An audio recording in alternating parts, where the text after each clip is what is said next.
Good evening, everyone. Today's live stream is going to be something a little bit more familiar with and have a lot more pride in. I'll get right into it here. We actually have 5 computers that we're going to work on tonight. There was a late entry that I mentioned, which will be revealed here later in the channel. Uh-oh, and one of them's beeping. That is rather interesting. Okay. Well, I'll plug that for now. But, well, I guess I could turn on iPhone 7 and probably regret it. Oh. Okay, so, anywho. So, computers 1 and 2, right here. Mystery computer number 3 is here. Now, spoiler alert. Not super mystery, but,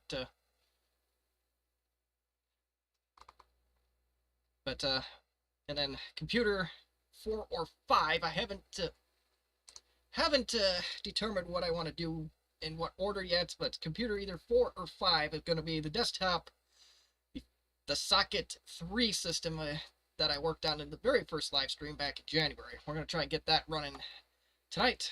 I have a lot of little paperwork to get this bugger going. And I don't have an immediate use for it, but if we know it works, then who knows, I may just send it off to somebody's home. So, iPhone XR. Okay, so we actually have 2 computers here. The first one that's on top here, you'll notice there's a VGA connector plugged into it. I don't know if we're going to be able to see the entirety of this with the way I have the camera, but decided to turn itself on.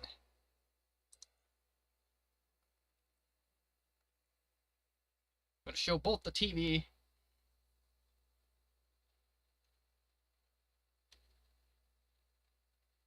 as you can tell, this is not displaying, but it does go to an external monitor, so we know there's it's not completely dead. Yeah, that's the famous last words. This was a system that I recapped not knowing anything about it. It was one of those, I'm going to recap it just because it didn't turn on at all when I first started. So, this was the experiment, one of the experiments. We'll replace those 8 caps and see if it powers on. So, it does power on now, but we have nothing on the display. I noticed this display is good, so there's something on the system board, probably another capacitor, that needs to be replaced. I just don't know what that capacitor is, and we're not going to find that mystery out tonight. So,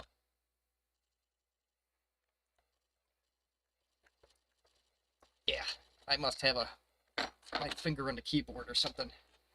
So, that is system number 1. System number 2, also a compact LTE 475C. Plug this one in as well. We might as well. Oh.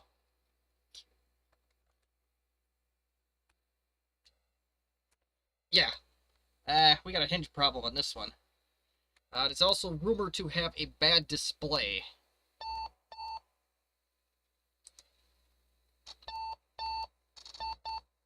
Now, you can't see much.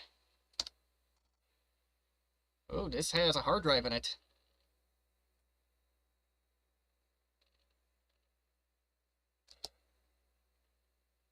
Okay, that's good. So yes, oh, there we go. We have a line on the screen now. I don't know if you can tell. Yeah, there's a line on the screen. So, master plan is we're going to take the display out of the first LTE Elite, and we're going to put it into this one. So, let's get started, and let's get our donor display first. Put that one out of the way.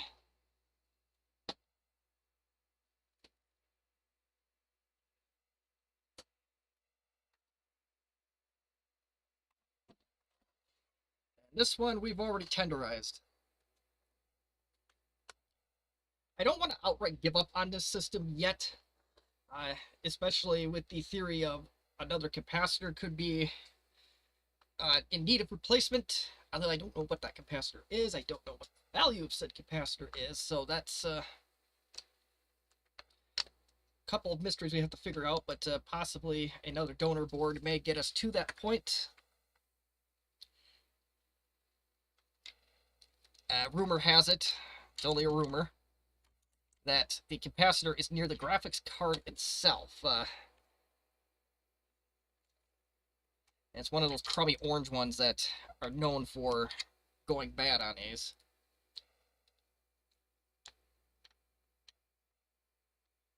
And let's be real, it's they've been going bad almost right from the beginnings. I saw this issue in the mid-2000s, and I think I threw a few of these out back then.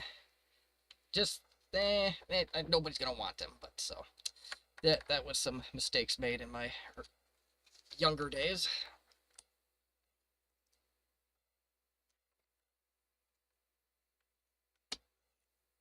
There we go.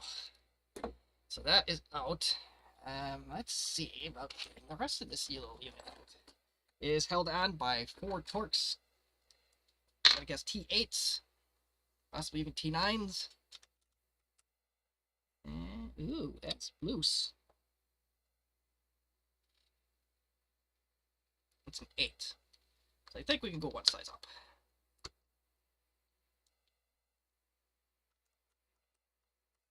It is a T9.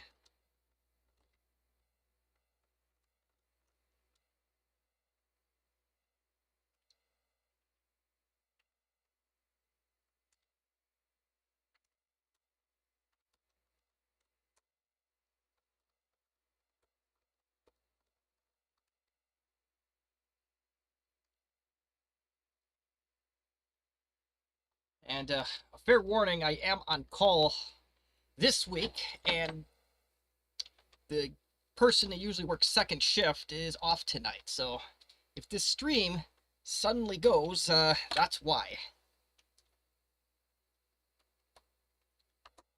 I probably mentioned that already, but I guess I didn't. Now you really know.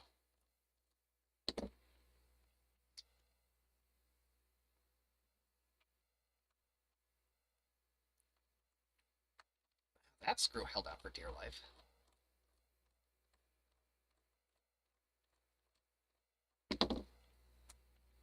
See, do we have anybody in the chat yet? I don't know that we do. Oh, it is just me, myself, and I at the moment, but hopefully we get some folks here in this chat. Uh,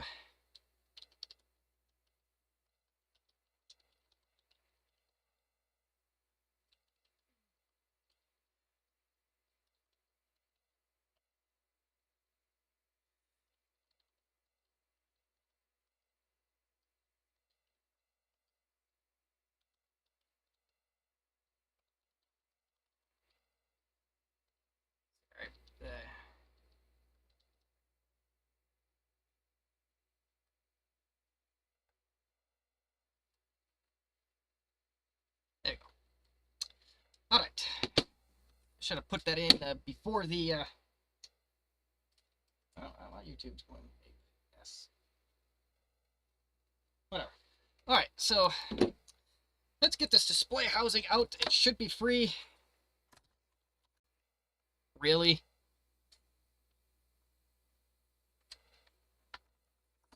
I don't like that. I hope OBS is not going to be miserably horrible.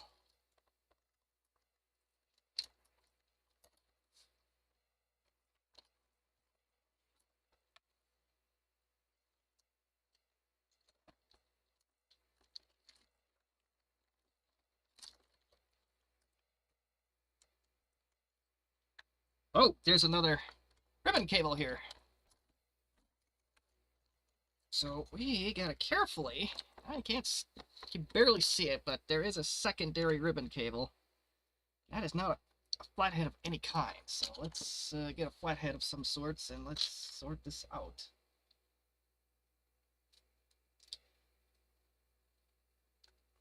Wondering why I was being as stubborn as a mule here.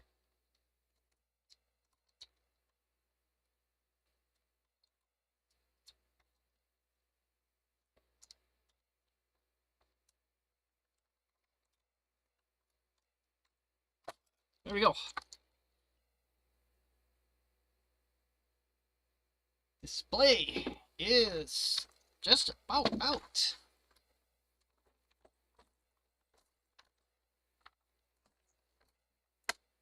There it is. Yep, again, I'll take my word for it that it actually does function at the moment, but I just do rest assure you, unless something happened while I was on the shelf, it does function. So let's bring out contestant number 2.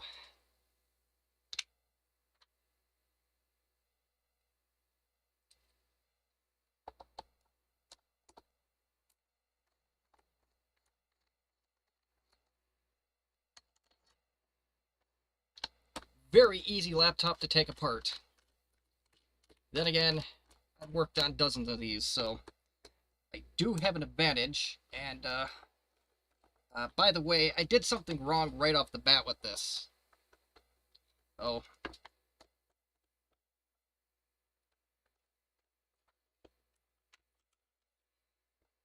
I'm going to correct that right now. Oh, technically, no, I didn't. Supposed to disconnect all power to the computer. It's the best practice, but there's no battery cells in here. There's no... It's just a shell, so technically we are in the right, but failing upward. Rubber feet are a little bit questionable on this little guy, but like I said, we'll get this to a point where it can be functional without uh-oh. Well, that's a uh-oh moment. Good. Functional without any additional assistance, if you will, other than power. I gotta find where that screw went.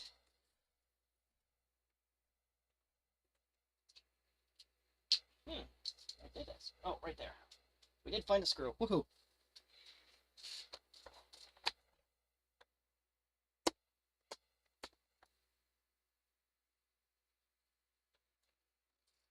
No extra RAM on that one, so we'll take the hard drive out next. I'm sure that's part of the equation.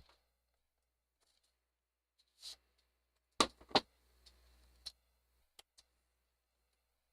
think I got all 5 out. Oh, there's a 6. There's actually technically 6. There's one right there.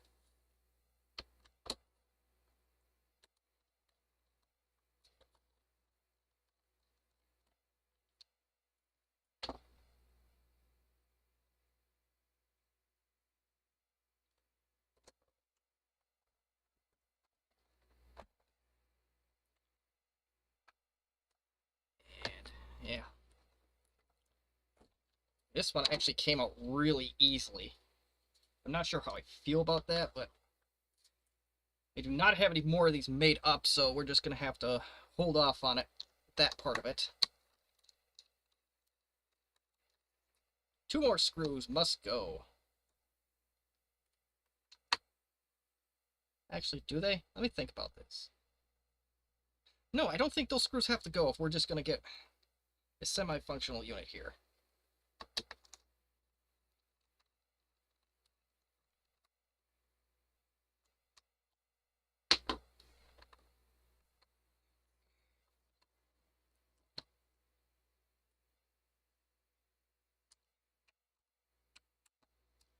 I know this is off of screen.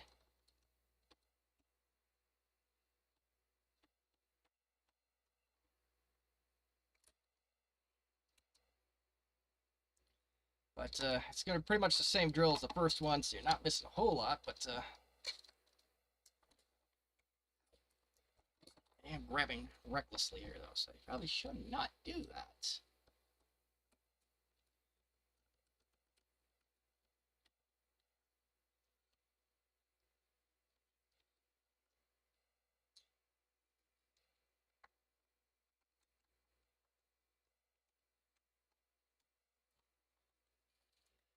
So, we have 2 more to go.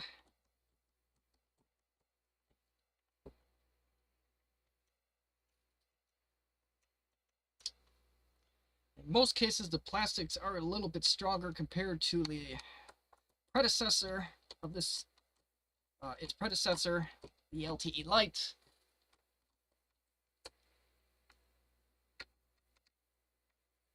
So we can do a little bit more with this. I've seen these shells break before, but not nearly as often as the lights or what's about to be on this bench. But, yeah, so we gotta disconnect this. Ooh, this is hanging out for dear life.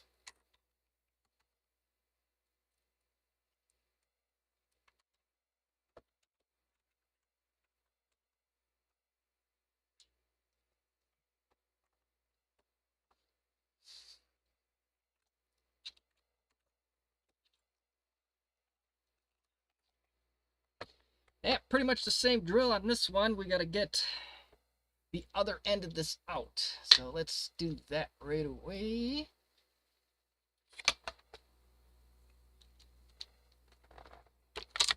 Why is the screwdriver all of a sudden doing this to me? I do not know.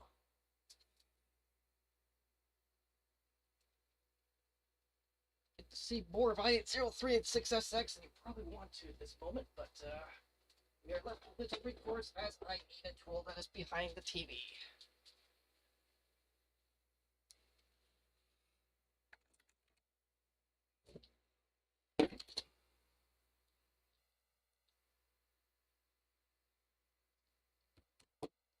This bit just does not want to hold in. But regardless, this is a very, if you're using a traditional screwdriver like I am, you will want to be real careful about it. Hello, Retro Recall. It is great to have you here. Screwdriver again. What is your malfunction here, bud?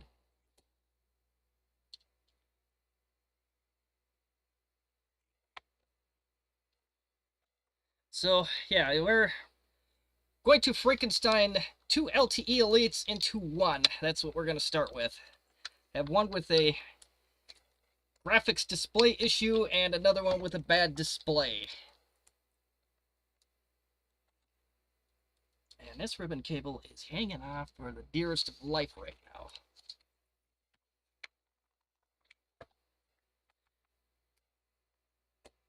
So let's go. Maybe find a different prying tool that might serve better than what I'm using right now.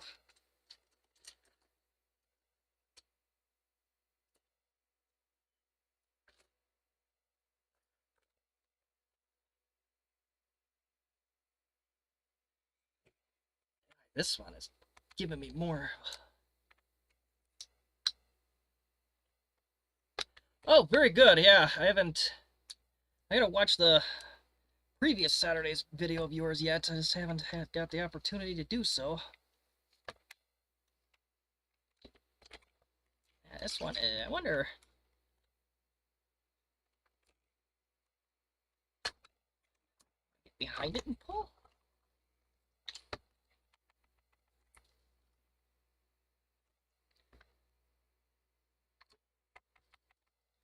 Yeah, definitely. Got a clear house here, and that's a good place to start as any, is combining 2 useless systems or semi-useless systems into one.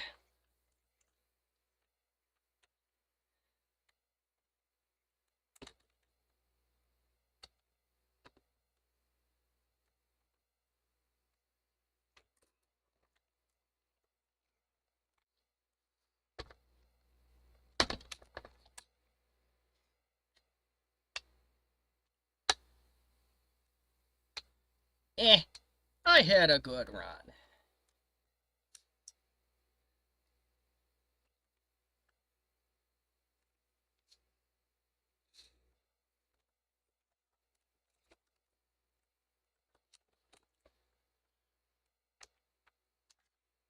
Oh, what is this one's just hanging out for dear life.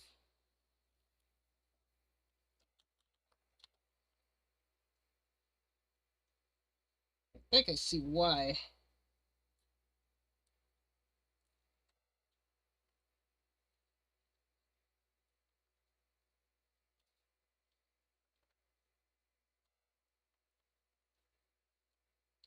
Yeah, it's starting to slip out now that I actually got a handle on it. Oh, we lost plastic piece. Nope, just kidding. No plastic pieces lost tonight.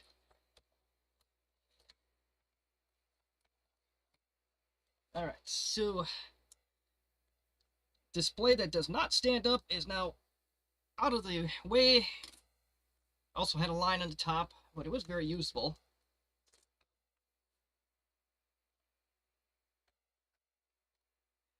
And some of you may wonder why are we wasting time with something with a passive matrix display? Well, very simple. Why not?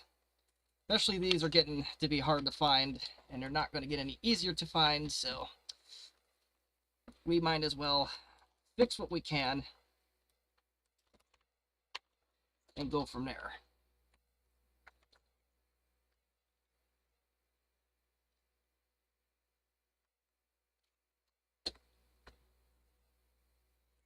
Alright, so that is now connected.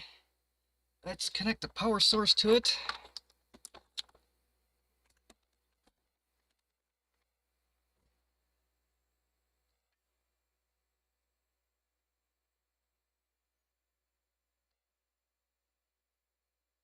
Well,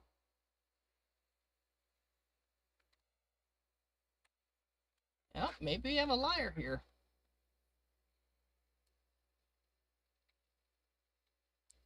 Okay, this display looked like it took a turn for the worse.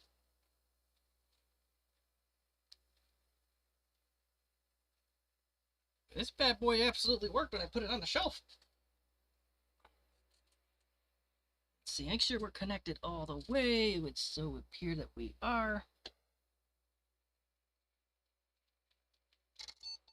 Yeah, that is okay. Maybe we have a display issue.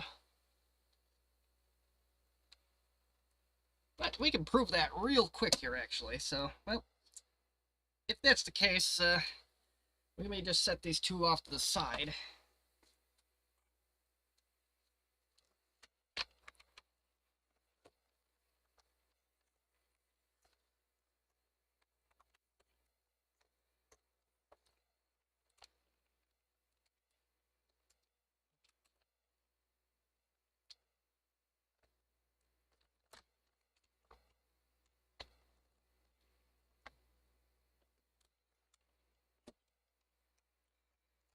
Yeah, definitely. But if the display was legitimately bad in that other one, I think you could still get displays for these fairly cheap yet if I really wanted to invest some serious dollars into it, but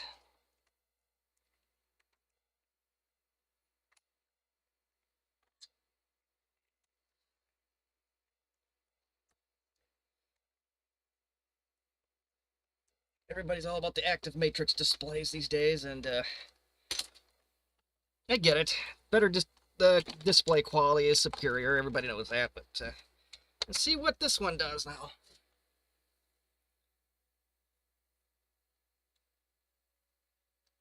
Okay, we do not have a motherboard issue with this one after all. We just got a dead display.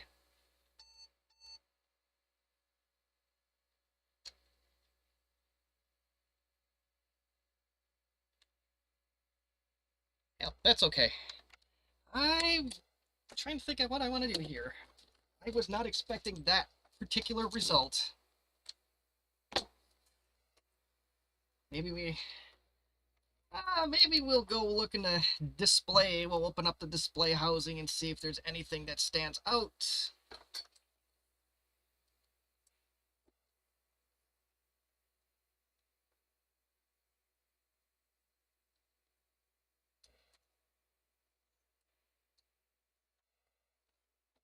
And we just gotta, if we do it that way, we just gotta be careful.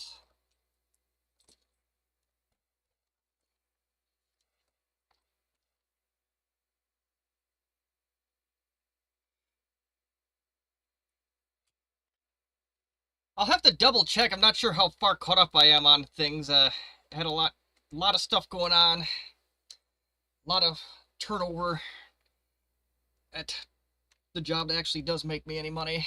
That kind of threw some things into loops, and other little fun that's also thrown more things into loops. So I definitely have some catch up to do.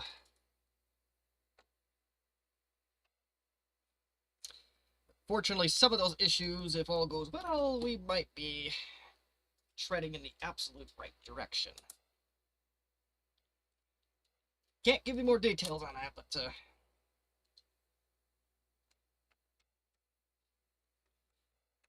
was also quite a learning experience with having 2 sysadmins resign in a week. A lot of knowledge leaves your building. You don't know what you have until it's gone.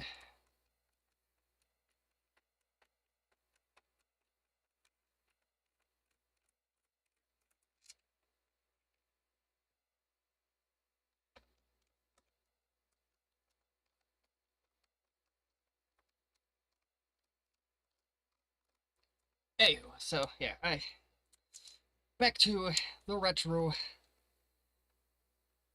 back to the business that doesn't make me any money. This display. I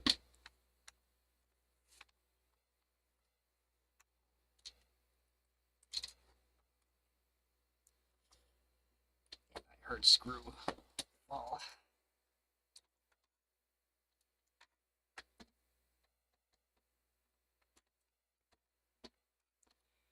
All right. I don't remember quite how to take these apart, but I think it's pretty easy to do.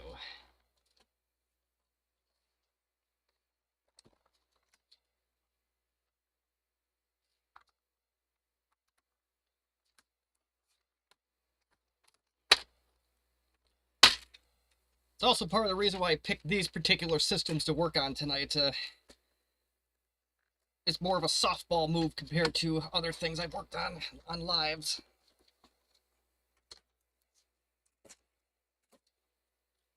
Alright, I don't see anything that's unplugged. But that doesn't mean there's any other issues here.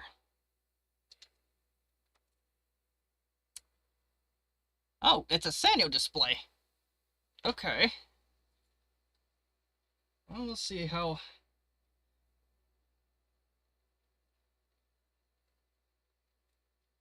Let's see how this goes here. So let's see how... There's an LM...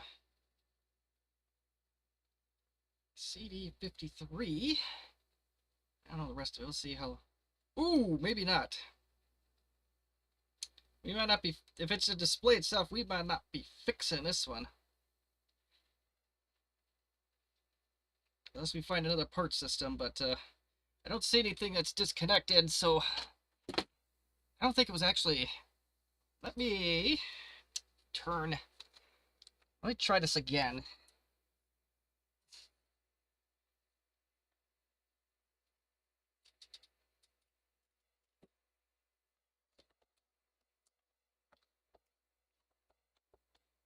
Honestly, I don't know how far down the rabbit hole I want to get on this, but...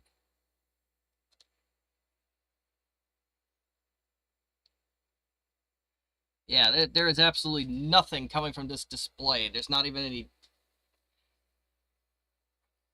Like, it's not even like... Well, maybe we can shine a flashlight and see if it displays anything, I guess. I don't know if this is even the right light to do this. Yeah, there is not even any text on the display.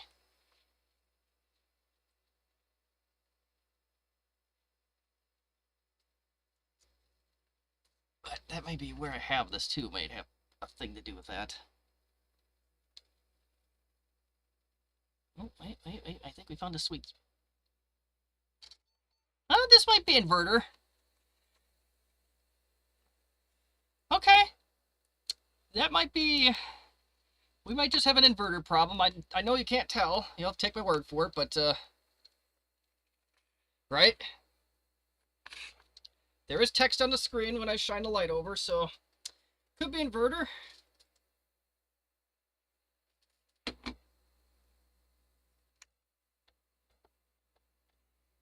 or a piece of the inverter, I should say. You know what? Let's go down the rabbit hole a little bit more.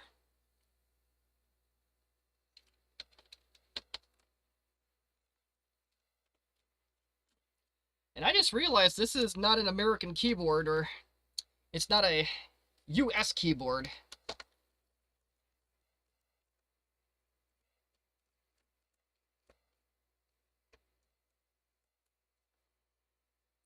It's got the longer, or the, I don't even want to call that shape of an arrow enter key, but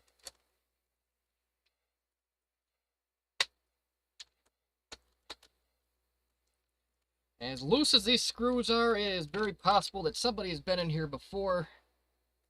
Or maybe it's just that sus from the factory, who knows? That's kind of loose. Don't see, oh, no. Maybe it's just something as silly as reseating your cables.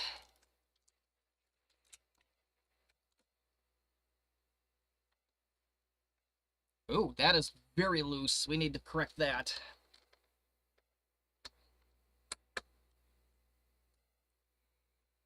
Would it be a bad idea to take apart the other display, maybe just put its guts into it?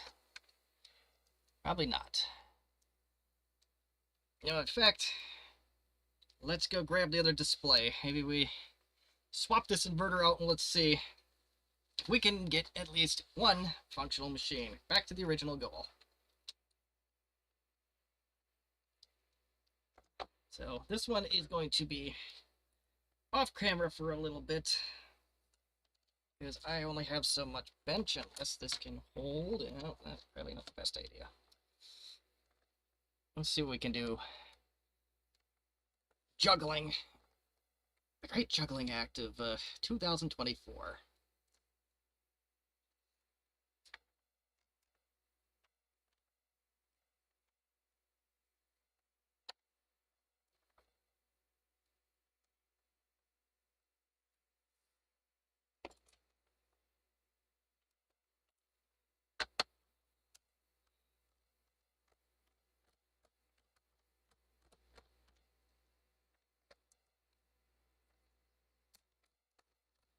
So we are taking more screws off of another display.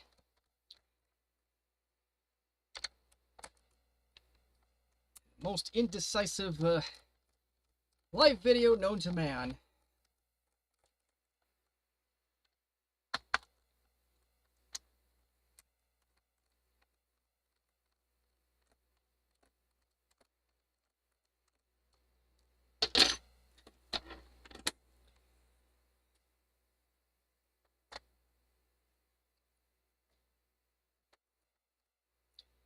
And I know exactly where these screws go on this, so I'm not worried about mixing them up. Now, reminds me...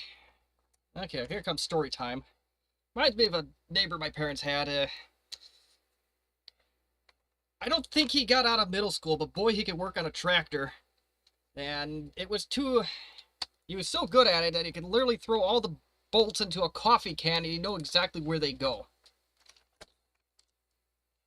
I don't know if he had much other talent or why he dropped out of middle school or high school when he did or whatnot, but the man could work on tractors and he made a living out of it, so.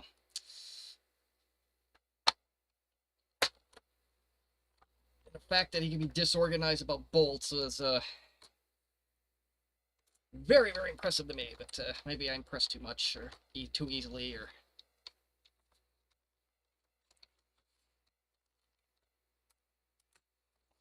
This one has not been torn into yet.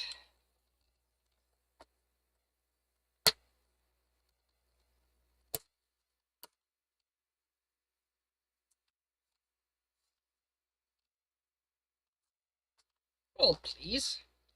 I try to meet my match with this plastic. This is...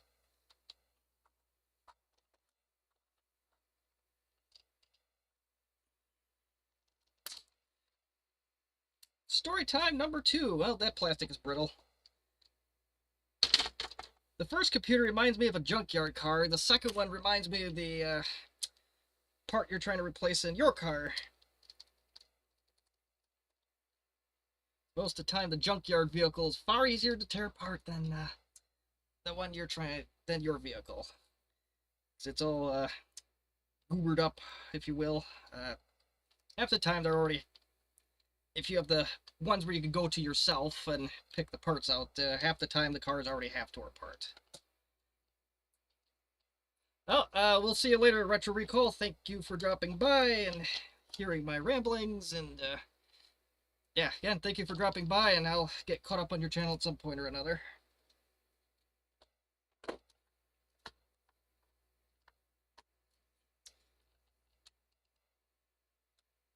Wow, the hinges on this thing are just really loose.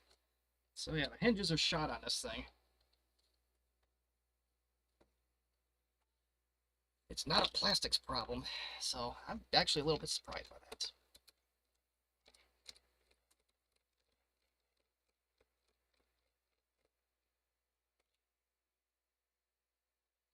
We'll take that out before we do much of anything else.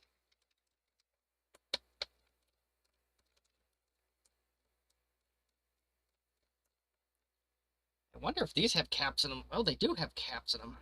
Whether they need to be replaced or not, I couldn't tell you.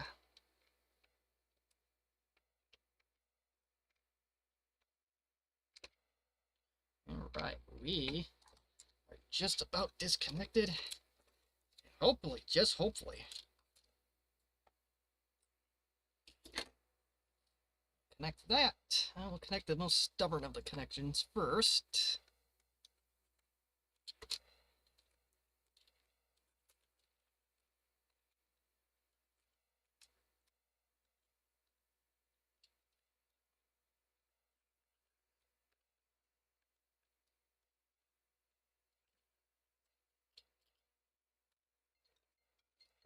Uh-oh. Hold, please.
Okay, we're back. I don't know if anybody actually missed it live, but if you did, I apologize. Fortunately, it was not on call. There's plenty of time for that.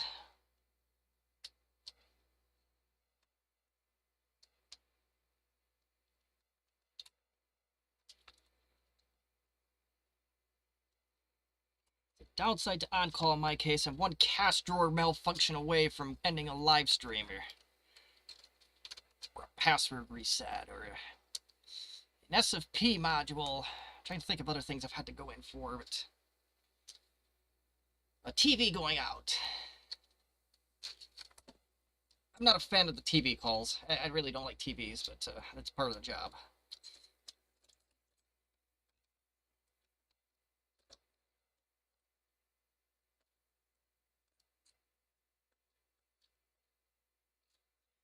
And that TV dislike, if you will, or that probably came from my AT&T days.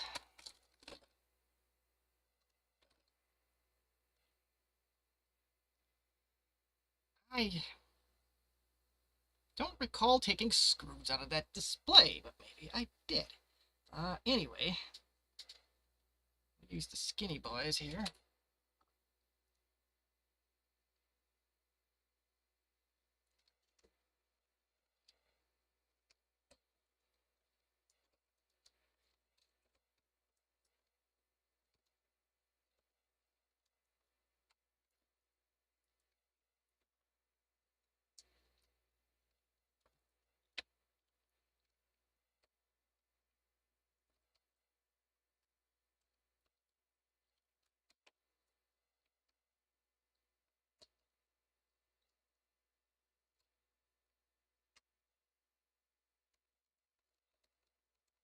All right. So I get this in enough just to determine if this, if we have a screen issue or if we have an inverter issue.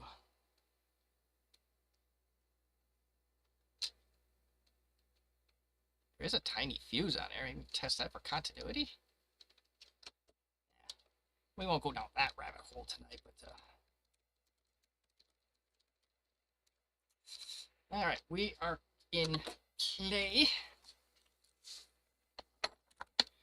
So let's turn this bugger on. Let's see what we get for trick or treat.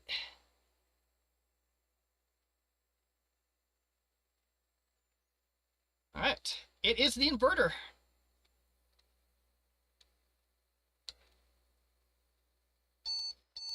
Rock and roll.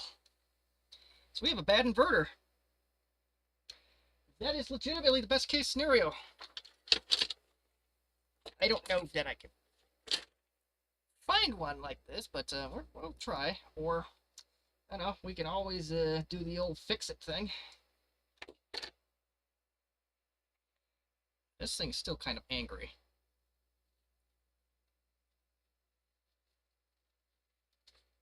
But at least we are making progress. Okay. Oh, well, that's because there's no drive in there. All right.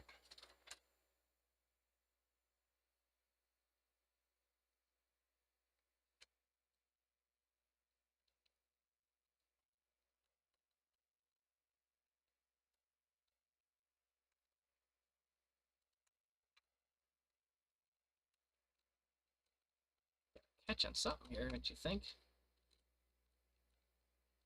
It's not catching on anything, but we shall find. Oh, I think I did take the screws. These, I wonder if these fatter ones go into those holes.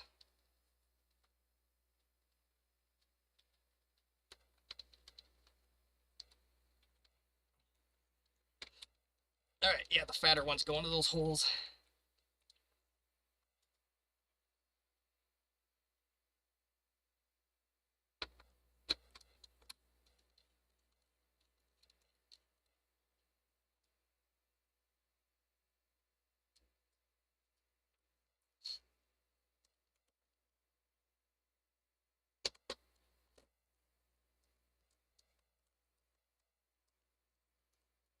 And that might be a skinnier screw.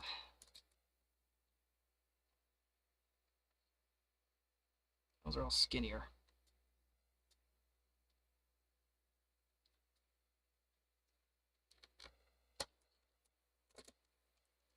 I grabbing? Not. Well, okay, I got a little cocky here, I think, and it's like, oh, I know where these screws go. I don't. It's not that hard to find out. I got this one to grab, I think. So it would seem. Alright, we are in. Now we got 3 out of the 4 in place. Now we gotta get number 4 in place. So we just gotta find the proper screw that goes into that.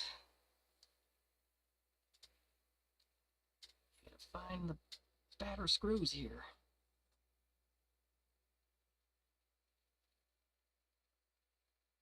That actually might be it.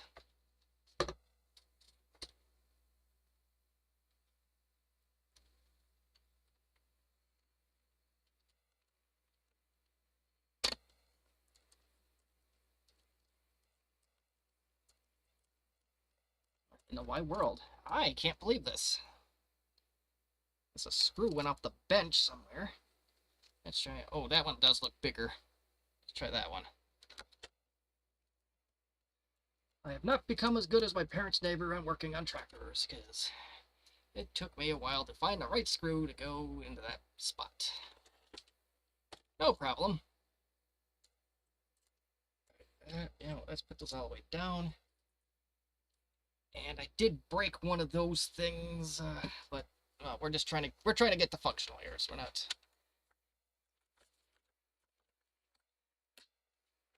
I think I have another parts unit with the correct end on it.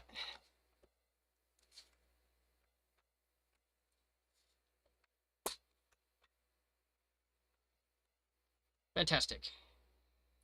So let's put this all back together.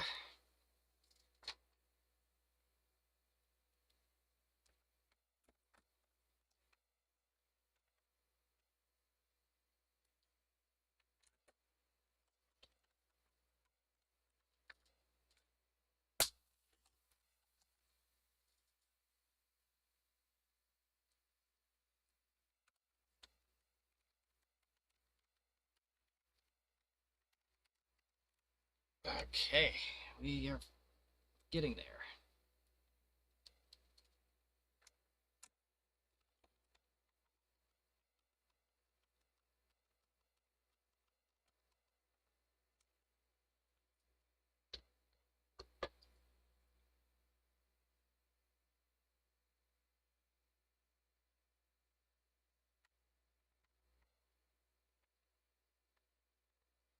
All right, we are good there.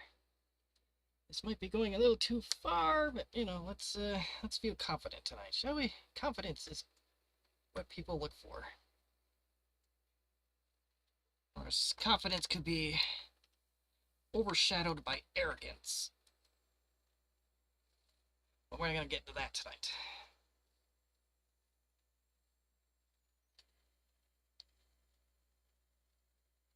Oh, we do have display. We just gotta get it right here.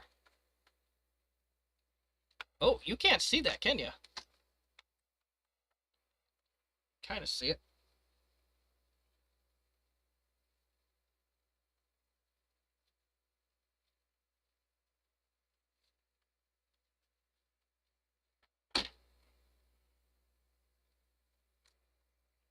I want to do this.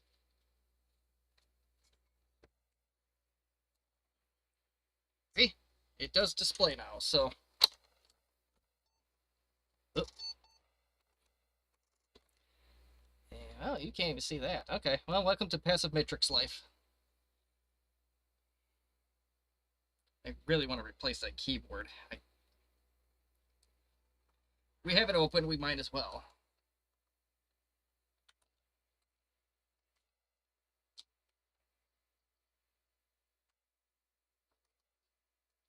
The one thing I don't have, and that might be among other things, or I say to more accurately put things, another thing I don't have is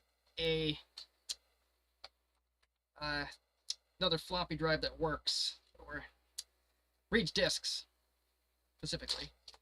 I have the belts, but on these Elites, I have absolutely no luck replacing belts on those.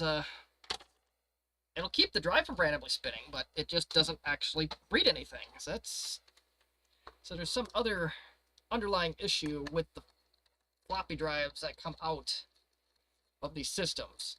Now, I hate to say it, or I'm a little bit more surprised to say it, but generally speaking, and it's not a full-on science, just experience, the Citizen W1Ds made in China generally just need a belt. The ones made in Japan need more than a belt. And almost all of them that are in the LTE Elite, unless there's some later on replacement, have been made in Japan. And I am batting a big fat 0 for getting those to work as they are intended to work.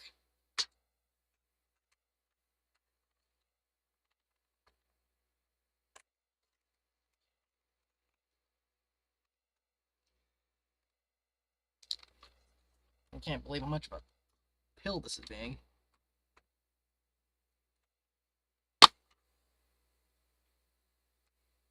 Oh, wait, it just comes up like that, does it? Oh, yeah, it did. Okay. I think it was up all the way. Goodbye, yellow keyboard. Yellow non-American keyboard. I should...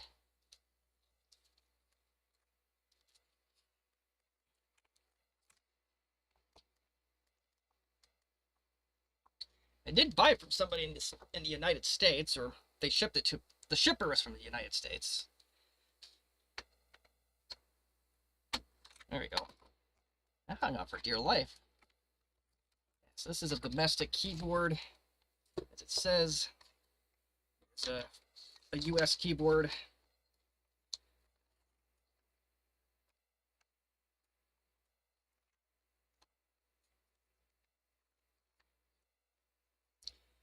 And, okay, it's a German keyboard. That answers the question right there. It's a German keyboard. So this may have come from the United Kingdom. Or Germany. Either war. Germany would make more sense. Yeah. Right?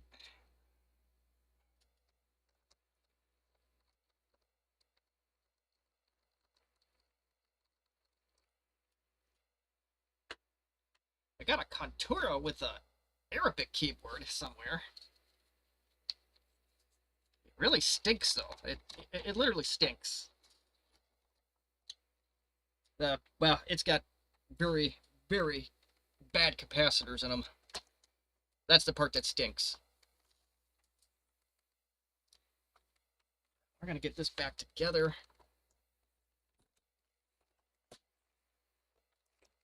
Best we can. I don't know where the top half of the shell is for the original system, but that's not a big deal. We can work with what we got here. There is something sticky on this, though. That's unfortunate.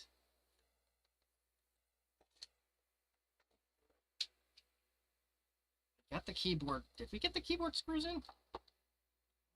Indeed we did. Okay.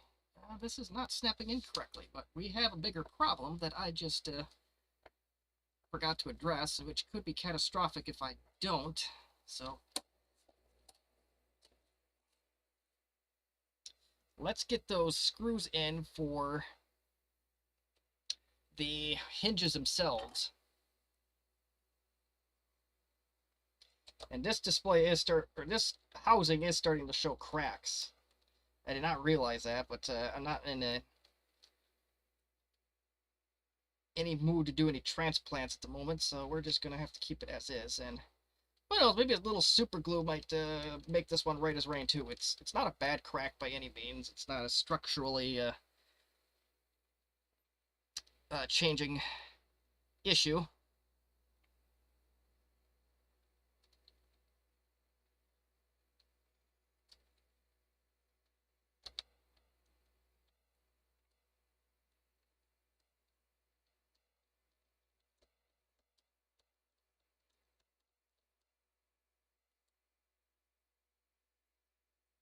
Ooh, some of these screws need to be polished or something. They look terrible. I'll show you in a minute here when I'm through here on the hinges. But yeah, some of those screws look very dull. This one right here is the worst of it all. We can tell that there's some cracks starting to show in this otherwise fine foundation of the laptop.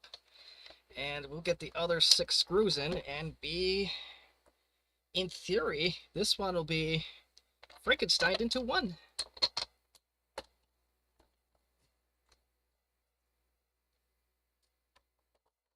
I'm a little surprised that the hard drive still functions in this thing. I'm actually very surprised by that. Unless it was replaced, which, well, we're going to find out together in about a couple minutes from now.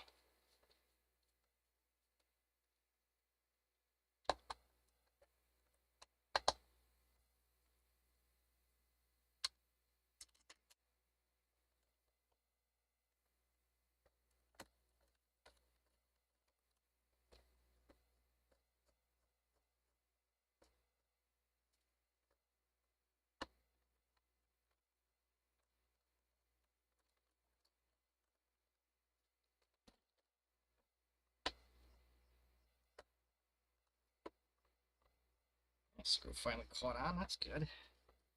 That one's fighting me for dear life.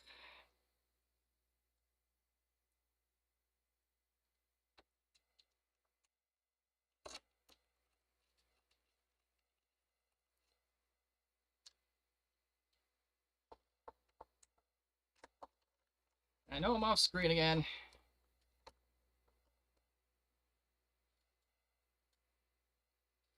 But yeah, just go ahead and unsubscribe.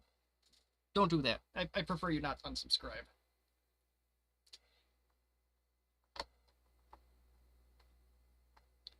Alright, we are back together, just about. And let's have a look at this hard drive, which is allegedly a 510 meg drive. At least that's what it originally was. Most of these systems, it is a 50-50 shot. You either got an IBM or you got a Quantum. If you got a Quantum, your life was typically very terrible. At least in this in the 2020s, that is. Those were horribly, horribly built drives. Rubber bumpers that melt, and things that get stuck.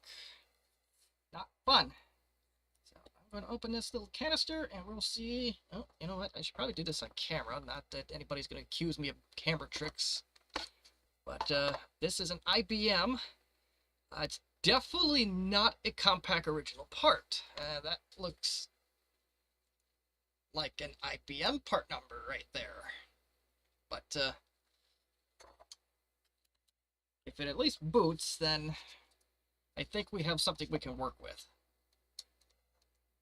Whether I decide to keep this computer or not, I have yet to determine. I absolutely do need to downsize, as things are getting a little bit out of hand here. Just not sure what I'm going to part with, but those DV6000s, that's a pretty easy choice to start, but that's only a few computers. This did not go together right at all, but well.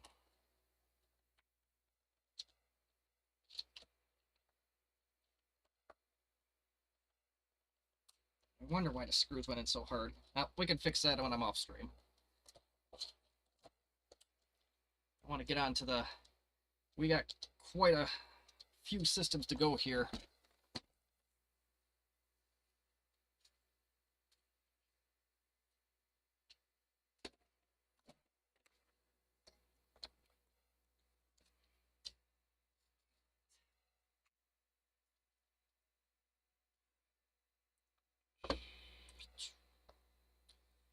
Screen looks a little sus, but this is... Uh-oh. We got a keyboard here.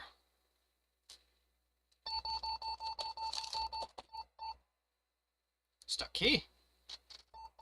Try it again.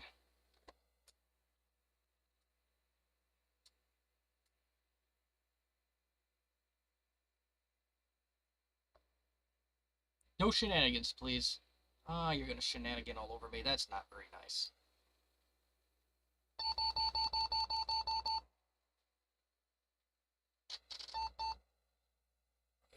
Okay, I don't have that partition on here, so I can't do a whole lot with the keyboard.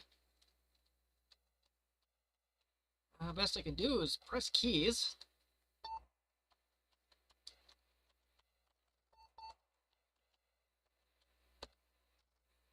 Oh, it's barking about the keyboard.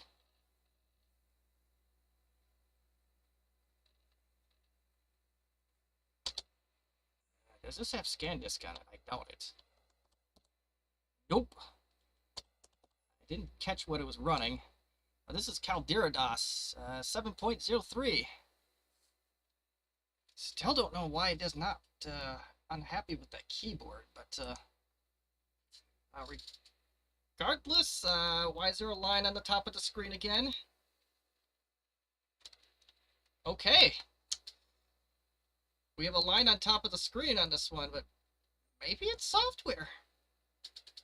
So we may have officially done an unnecessary surgery here. You see that? Oh, no you don't. That damn line returned. We'd have to put a different hard drive in there to really diagnose that, and oh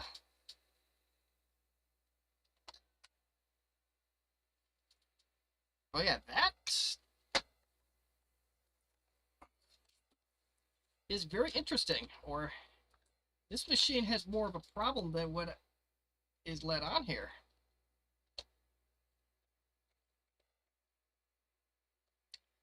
I don't know if I want to go on with the next. You know what? Let's get this cover right. That's the least we can do here. Get this cover back to where it's supposed to.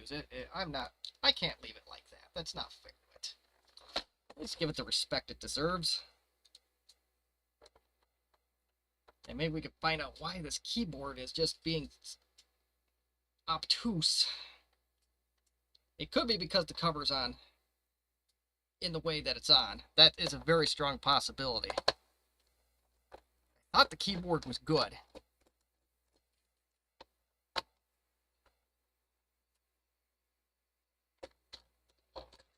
But they do occasionally go. In the case of my LTE 450E, that's exactly what happened. That keyboard, I believe, was bad.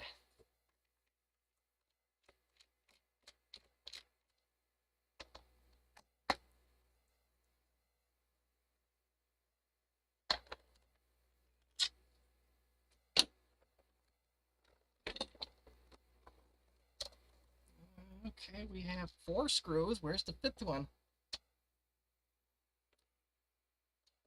Stuck. I've not tried to take it out yet. Maybe I did not try to take it out yet. It's not out yet. That's a problem.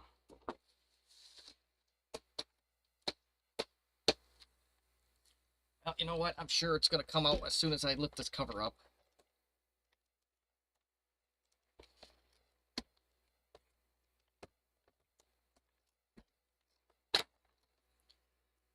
Alright, let's see if there's anything.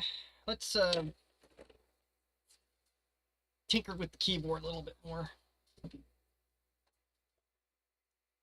I need to move this microphone. See if that does it. That should be better.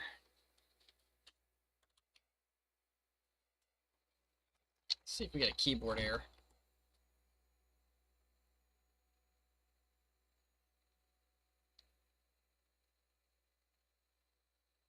We do not get a keyboard error this time. That's good. Okay, I can live with that. We do not get keyboard error. But hold on, let me turn that back on. I want to see when that line issue exactly comes up.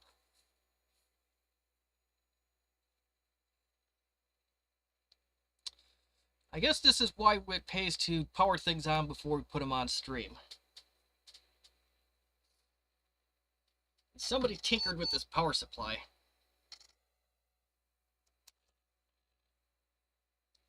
I don't think we got it in time.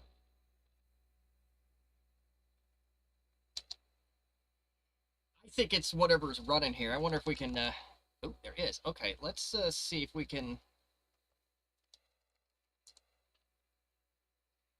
get some of this... Oh! Okay! Again, Let me get the other camera on. I want to show you something. You see that? Somebody literally put a line through the whole screen. It's just a damn comment. I can't believe it. It is just literally a bloody comment. Alright, how do we save in this version? Like so. I'll be damned if that's all it is. I have to end the live stream here. I might die of embarrassment here.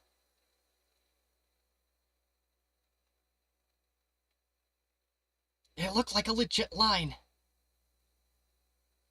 On the bright side of it, that kind of beats the horse if we don't need to buy an inverter for this machine.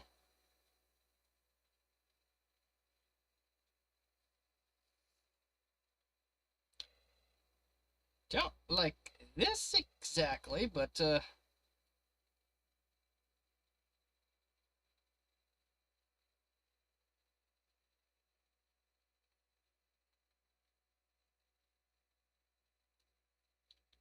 don't like this at all. Okay, anywho, let's turn the machine off, go back in. Maybe just a fluke.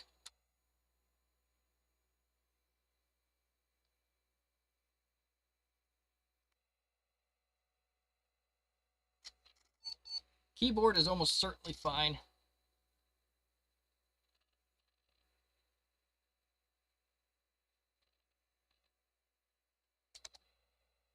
Yeah, okay. I'm gonna go cry in a corner. Let's put this back together.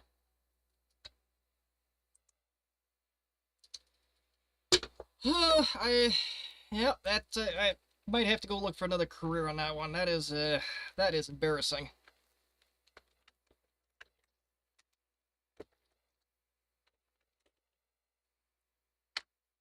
Seriously sick of hope. I don't know how the hell I missed that. I really don't. Anywho, we are going to put this back together before we find anything else that I might have done that I shouldn't have done or overlooked or...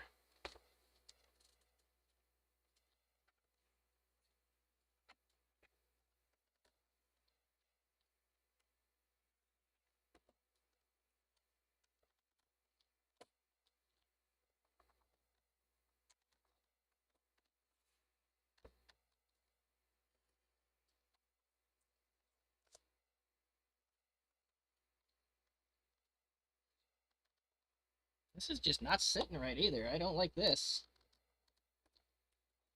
Oh, because there's a tab I gotta go over. Okay, okay, cool, cool, cool.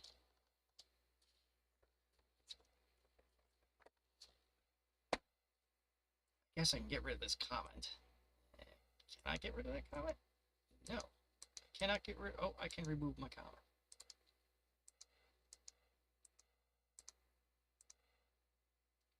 See ya! Okay. Since they're obviously here, the comment serves no more purpose. So we have a screw that mysteriously disappeared. Oh, here we go. No, no, no, we're good. We are good. I really hope this doesn't turn into a 4-hour video. But that's the price you pay for doing live streams, I guess. Oh yeah, the screws are going in a lot. So far, knock on whatever that material is, that solder bat slash metal, we are going together a lot better than what we were.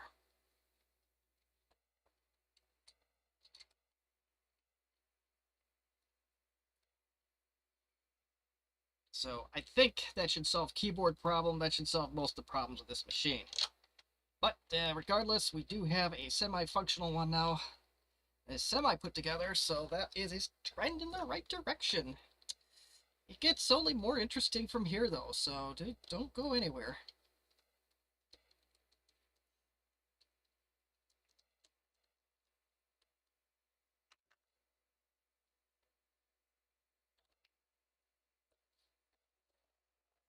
turned on. I'm just going to tip it on its back.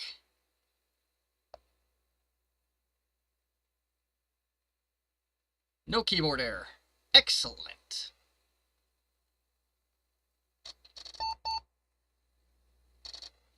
Most excellent. Okay. We're going to call this one good. Good enough. Well, I hate using that term, but that's about as accurate as a representation that I can give for it at the time being, so we're going to call it good enough.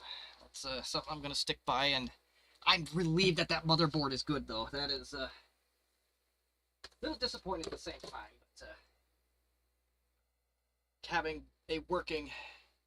I'm relieved that it's worked, but I'm bummed that I don't get to work on something. But I guess the inverter counts as something to work on, so I guess it balances out in the end.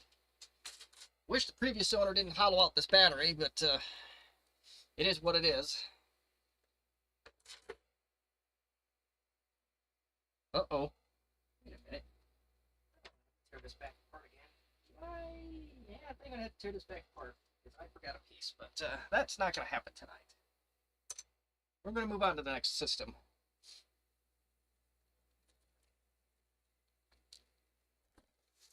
It's in this bag. This is the last of the pictured computers in the intro and the pause screen. Just for, it's the middle computer. Or it's a representation of the middle computer. Now, I got a video code, but wait for it.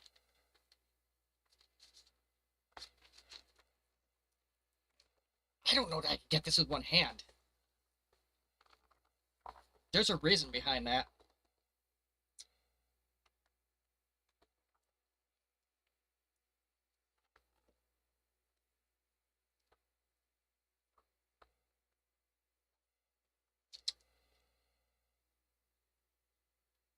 I don't know that you can see that, but we'll do this.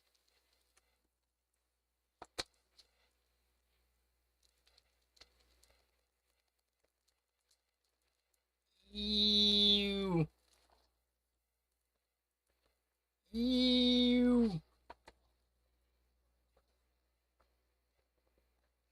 Holy mother, this is getting, the more you look at it, the worse it gets. Alright.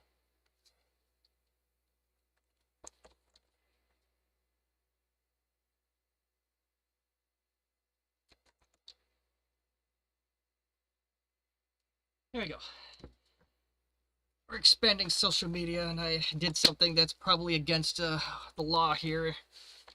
Not literally, but I feel like it's against the law, but a part of me died when I joined it, let's just say that. It's not Truth Social. It's not Twitter. Yeah. There you go, folks. That is a sticky situation. I don't know how we're going to clean that bag, but we'll figure out something. I'm going to probably wash that by itself. And there's a bonus here. It is a piece of the modem, I believe. And that's exactly what it is. And we are not going to put this directly on the bench. Not until we put something in between there.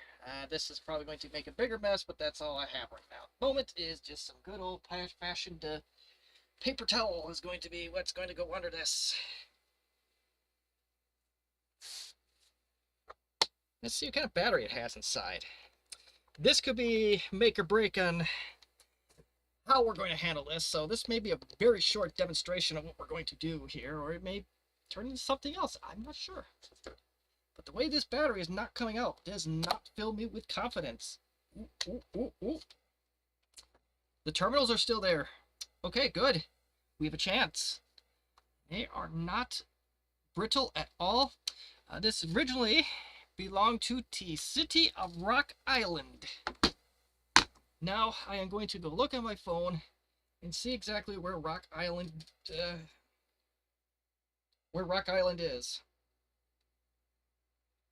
Or where this possibly could have came from. Rock Island. It is that what it is a city in Illinois. It is an island, literally in Door County, Wisconsin. This did not come from Door County, but it is believed. I am going to give a educated guess and say that this came from Rock Island, Illinois.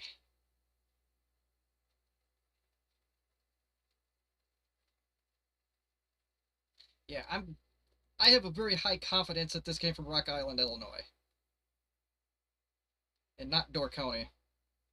That would have been awesome if it came from Door County. But, to 99.9 tenths of the people watching this channel, you don't care about Door County. It's like the tourist area of Wisconsin. It's not as big as Milwaukee by any stretch of the imagination, not as big as Madison, the state capital. It's just a nice little quaint area, peninsula of Wisconsin. It's relatively close to Green Bay, but very, very nice place. So that is okay. We're gonna send it. Send it. But before we send it, I should tell you what this machine exactly is. Something with some questionable hinges, I assume. It is a Contura 425. And I kind of sometimes do prepare for these live streams. I do have a power brick for this, actually right underneath my feet. It's not a Concerto one. Okay. It could physically fit a Concerto. So let's I'm gonna try and do some we're gonna see how fast I'm gonna be able to do this here. It's probably gonna turn on immediately, which I predicted.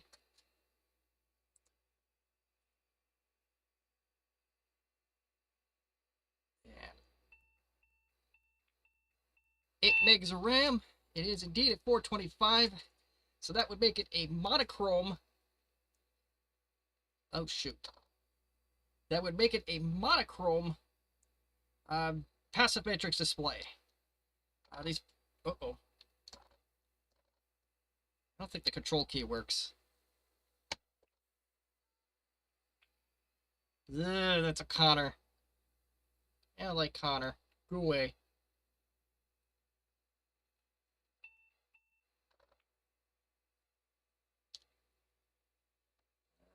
It's going to be February 21st. Good enough. Good enough. We gotta replace the CMOS battery. So this is, I'm going to guess, it's a CF2121 hard drive from Connor. It has 8 megs of RAM. That means there should be an expansion right where my left hand would be. Yep, okay, yeah, there's a memory card on here, so that's kind of cool. And there is a modem. I don't know if that was detected. Well, I'm going a little too fast for my own good. Another passive matrix display, but like I said, that's most... Ooh, it says hibernation on it. We might have something very special inside this machine. It's a paperweight by today's standards, but yes, the modem is detected. So let's go back to the other phone and let's tear this thing apart.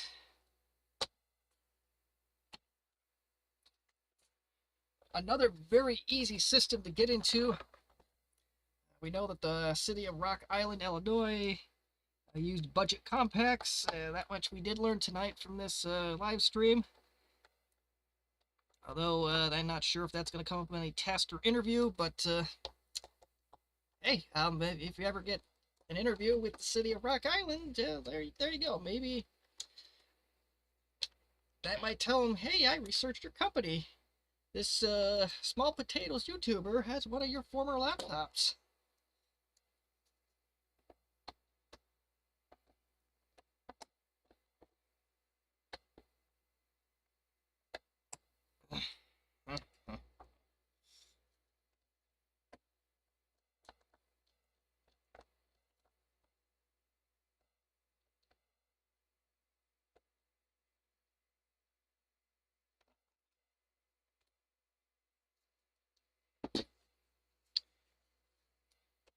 there are 5 screws for this one.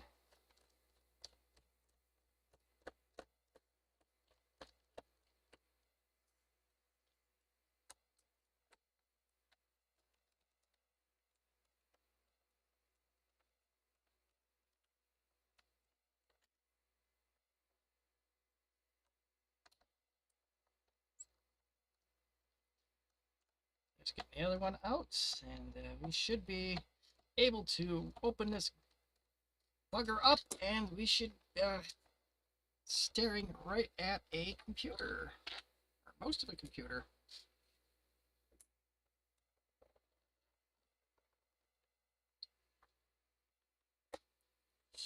Oh, I think this thing's got some hinge problems.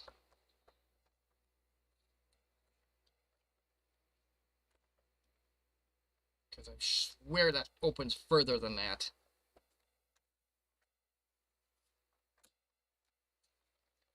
Maybe I don't. Oh, that is not exactly what I wanted to do, but that got that side off, I guess.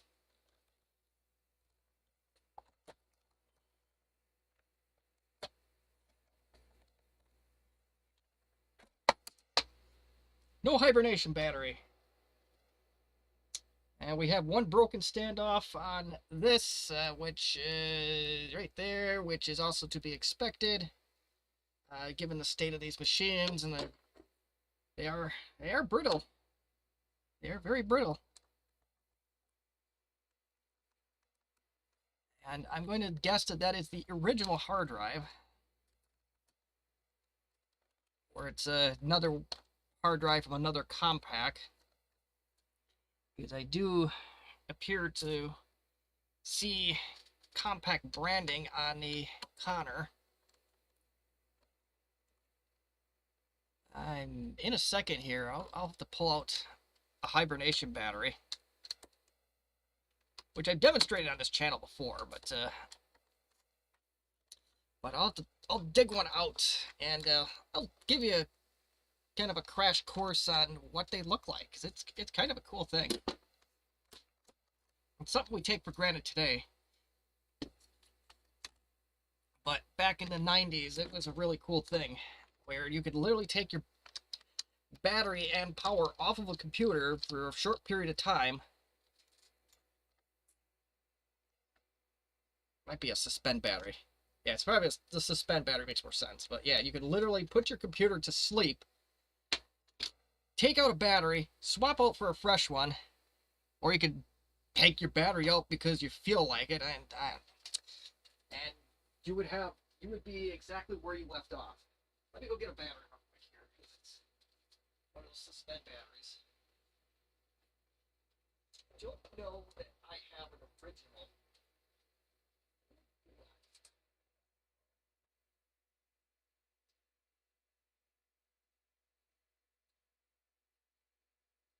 I don't know what happened to the original.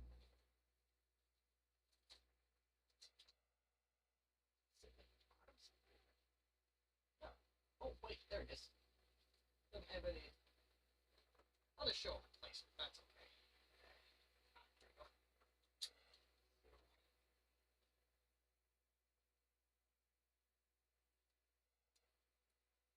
So the replacement would sit basically right here, and it would plug in here, and that would be it. So yeah, that's one of the more unique features of these compact laptops of the 90s. The LTE was the LTE Lite was actually the very first computer to ever have that capability. But its sleep battery was significantly smaller. This is the only line of contours that had that ability, as far as I know. At least, if the later ones did, it was not. There was no battery to supply power.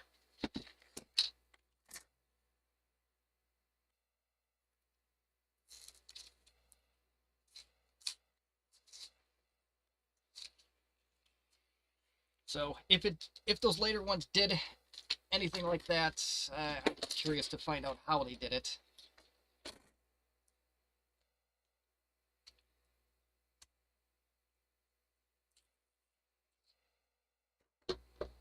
But with today, with Windows 10, with fast hibernation being so efficient, there is really no need to have the third battery do its thing anymore. So we did the same. Am I sad to see that sleep feature go? In a way, yes. Also, in a way, no. But the alternatives are better. And, you know, I get why these are childproof, and Daracell says they taste unpleasant if you eat them. I get it, but right now I wish they weren't. Well, at least childproof anyway.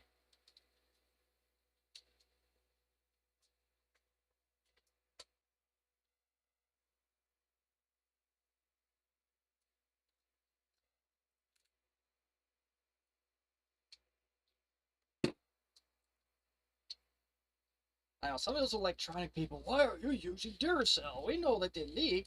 Now, these generally don't leak.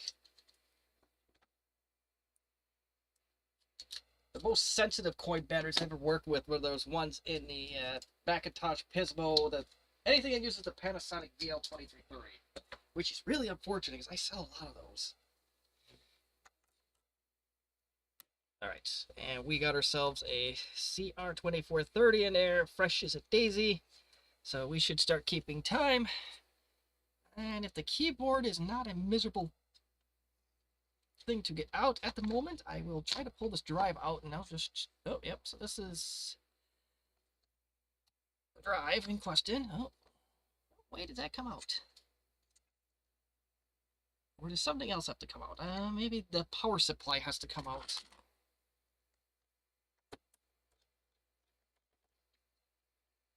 The drive itself, I don't know anything about. It does at least spin up.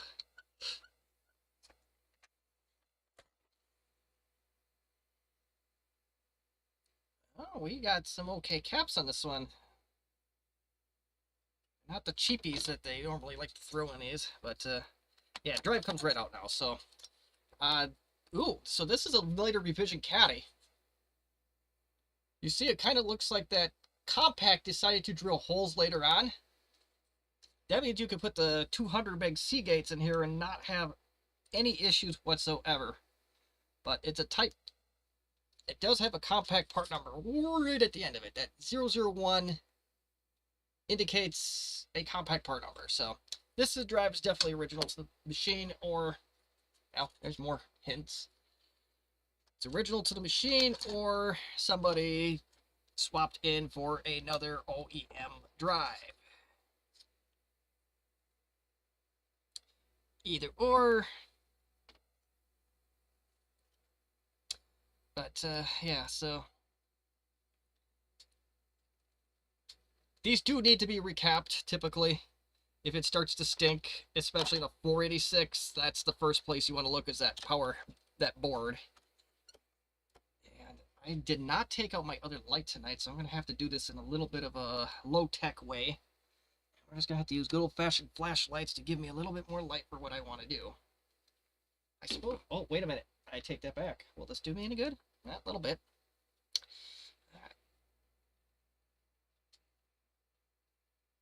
And what kind of screw was in there before? EDU? Well, that's... No, that did not belong in there. Or does it?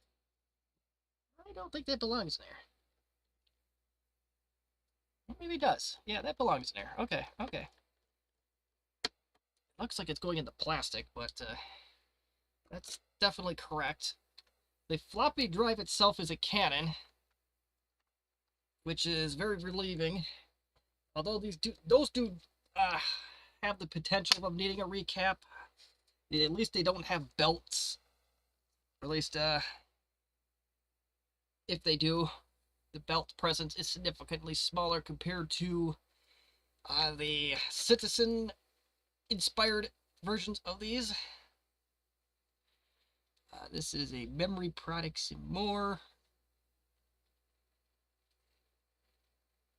Just give you the old once over on that.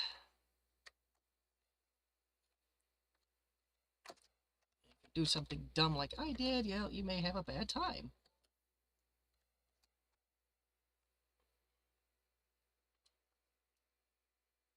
Unless the stream goes well in the midnight, we'll make time for the the late entry. We're getting a 2-hour live stream here already, but we'll make time. I just want to see. Oh, we are missing a board. I think that's where Skinny went.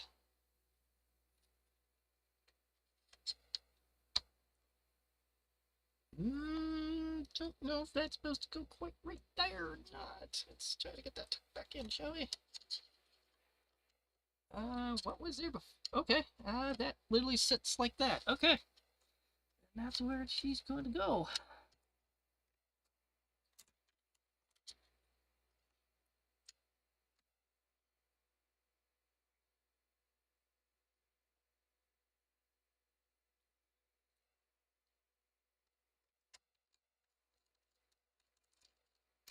Okay, that is back in the correct place. Let's see if we can tuck this in a little bit better. Oh, there we go. She fits like a glove. I did it.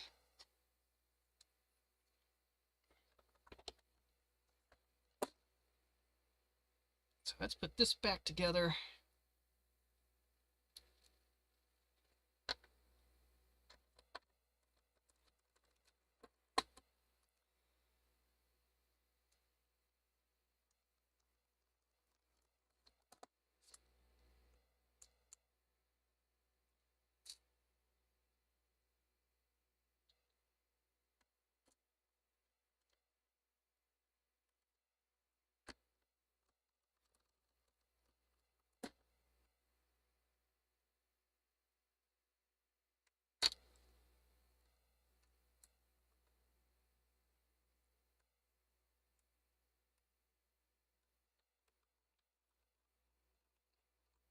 Okay, we are mostly back together. I'm going to skip the 5 longer screws at the moment.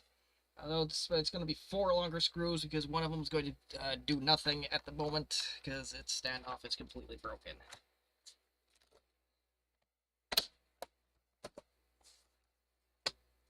This did not go together correctly at all. Yeah, haha.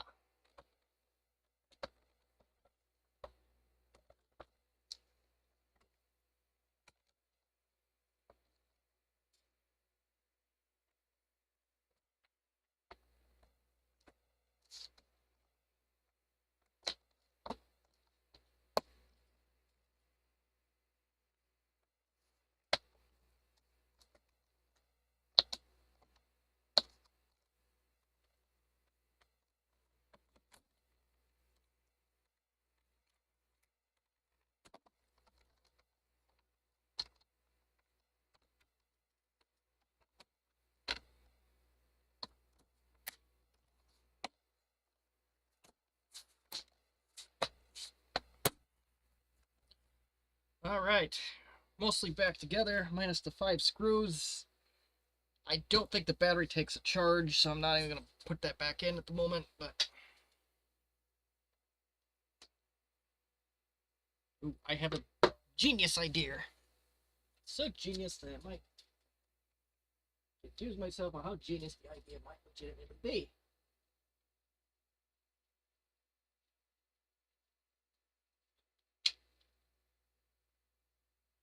We have stuff that exists from the last live stream. We might as well use technology.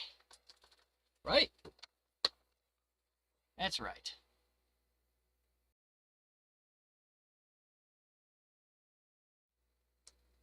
Alright. I still don't like the state of the hinges on this thing. I shouldn't be doing too much of that yet, so... So we tear apart this system.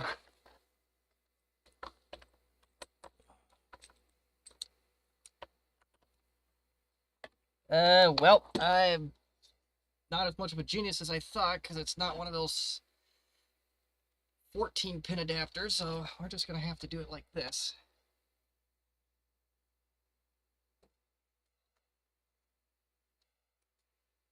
I'm definitely not the genius that I made myself out to be, because I've also forgot to plug the damn thing in. That's too bad.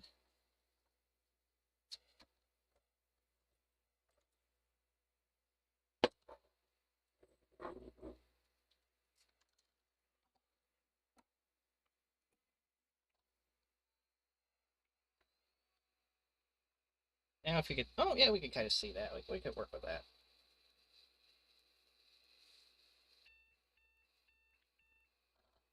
Yeah, we know the RTC has probably got 0.2 volts left in it. Let's see, let's get this to 21.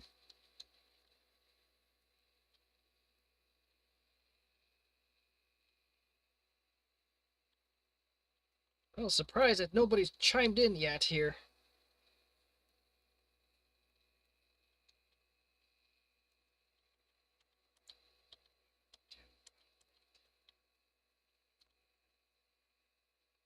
Well, if we ballpark it on these old systems, who cares? Still got the hard drive. Let's save our changes and see where this takes us.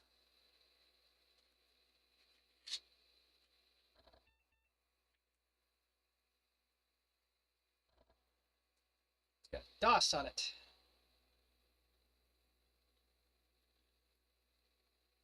Okay.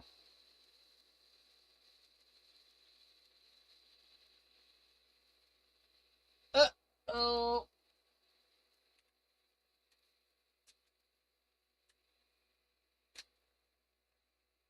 Well, that is not something I was anticipating. And I have a second set of bad news, is I don't know what happened to my Windows 98 startup disk. So we're going to use, uh-oh. Okay, it might be fine. All right, we're going to put in a DOS boot disk. Going to actually be disk 1 of the DOS setup.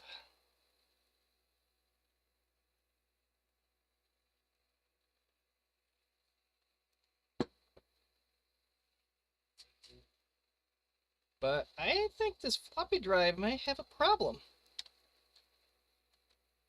And it does. Okay. Floppy drive not happy. Can we identify why? Let's just connect the power.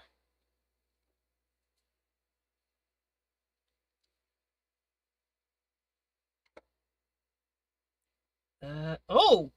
Uh-oh! This floppy drive is a 4-letter word. Well, that's why we didn't put all the screws back on, but that floppy drive is... He's gone!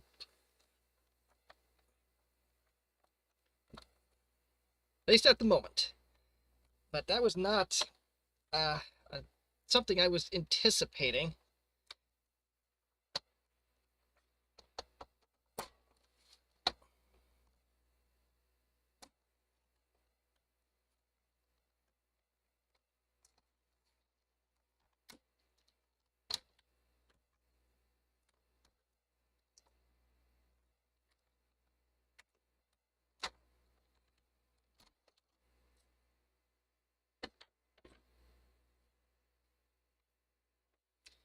Now, we got a little too far in this.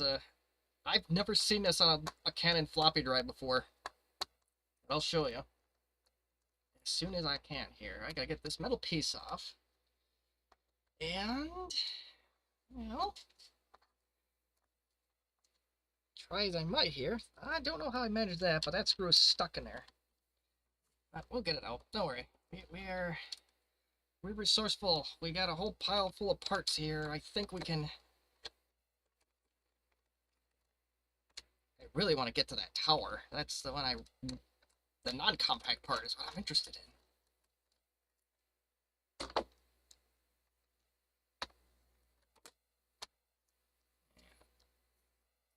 in.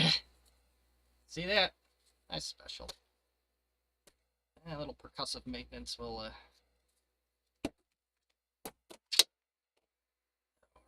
you know, sometimes you catch more bees with honey than you do vinegar.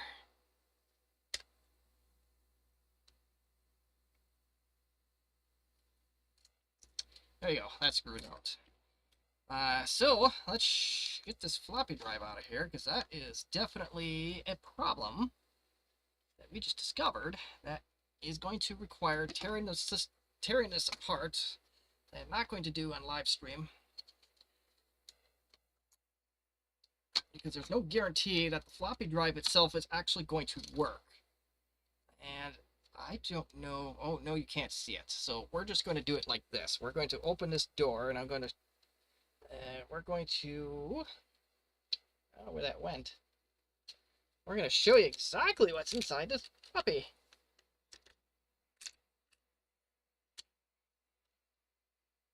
Almost have it out. That is a 33 microfarad 10 volt capacitor that it just randomly fell out of this thing.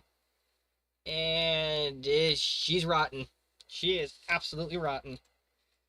B Bishop PCM World was here. I think he would sympathize with me. He went through this restoring his 425.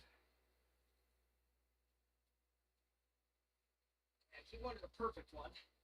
And he pretty much has it now. I went through like 5 parts machines to get it, but he got it. Lucky for us, I think this one does work.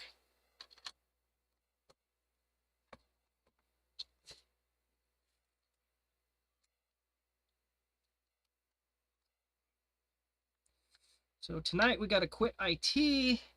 We won up B Bishop PCM World. We got very little done. Now I'm starting to understand how these retro YouTubers are starting to feel here.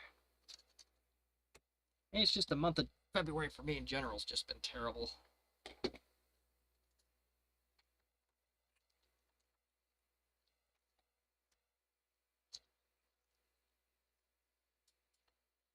Even a nice February, at least weather-wise it is. I just can't get anything right.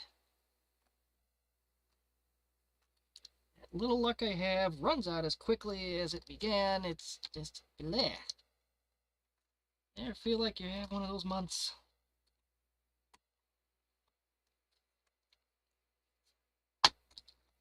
Alright, we'll tuck that in nice so that can go sit down nice. And we're going to go back to the problem that we were originally troubleshooting. And I may have to put that cover but I could partially put it on, I guess.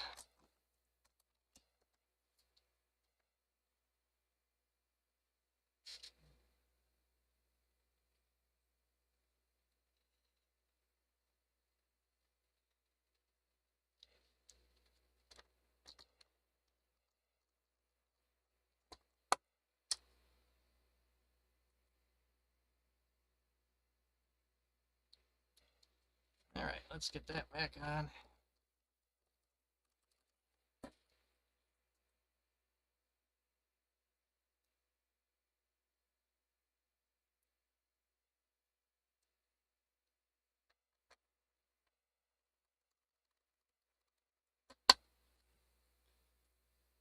Alright, number 4.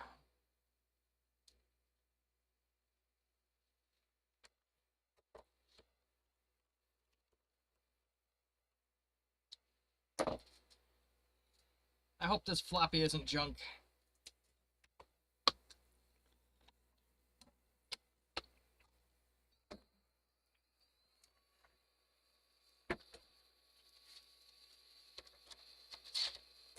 Does go in all the way, so we're doing slightly better.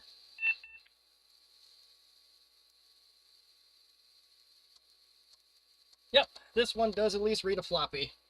So that is most excellent news. There you go.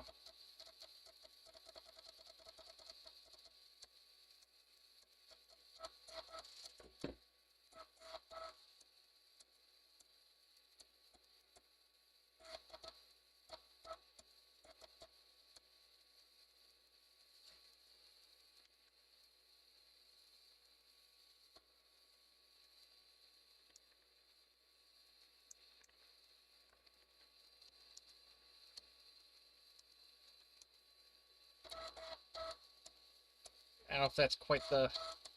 It,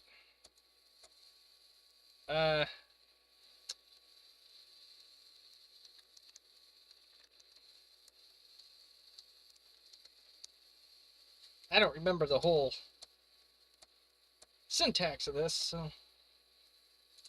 Surface.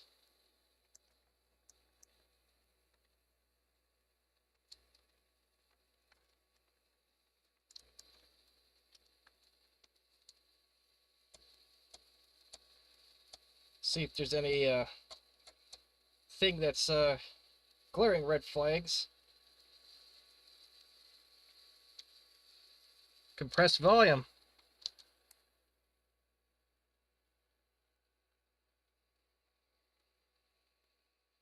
Suppose I should have had that on the bingo card. I shouldn't be surprised with that, but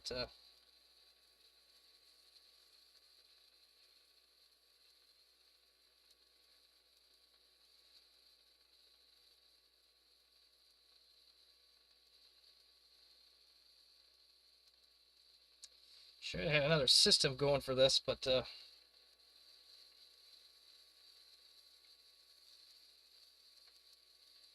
it is going.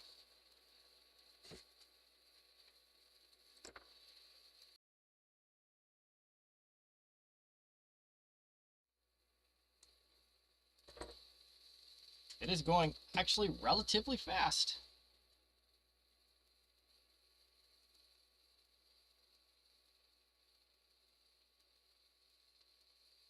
So that's good news, I guess.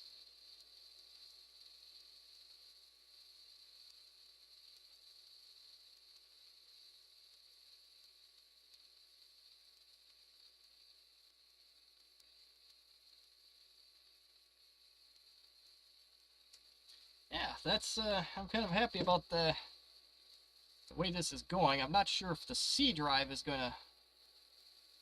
Oh, it's going a little bit, slowing down just a hair, but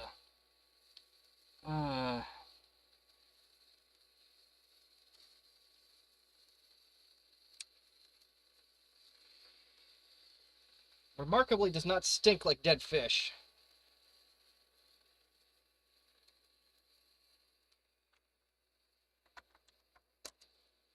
But getting into this display is ridiculously easy. There's literally one screw here. And it might be a little brave keeping it on while doing this, so that's probably very brave, but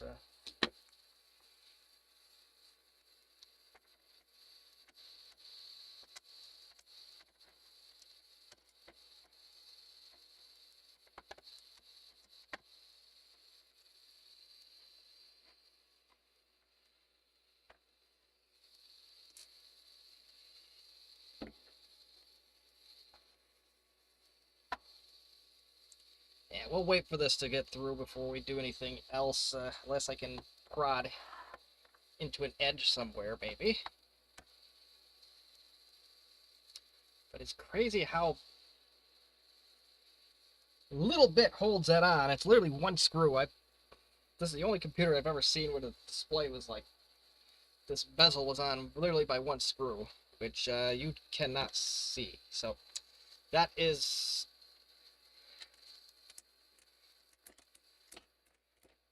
the thing I can't grab off the damn desk. This thing...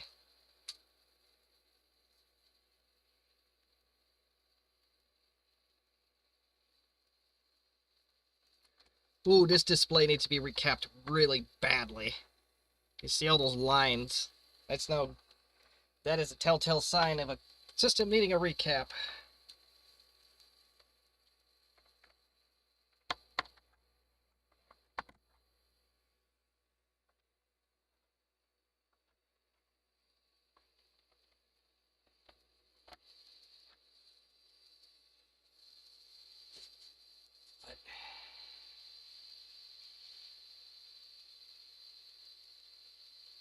I want to see if these hinges are at least tight before I do anything else with this computer.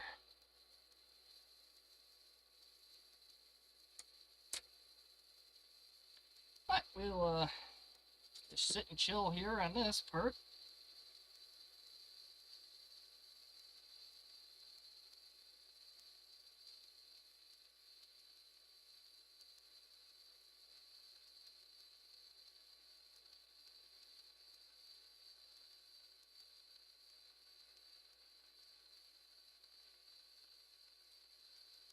Only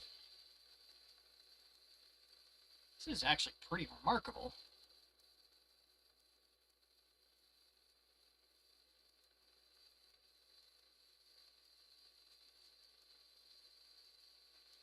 I don't know if I have anybody in participants, so I know it is just me, myself, and I at the moment, so I am talking to myself.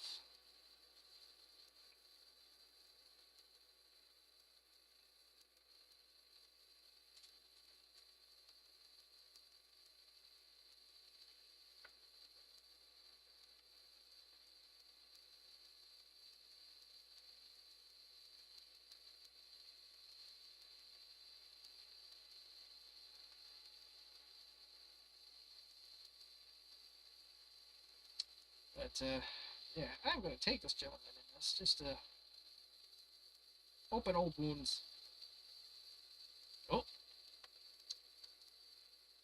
So there is some resemblance of power saving on this Contura.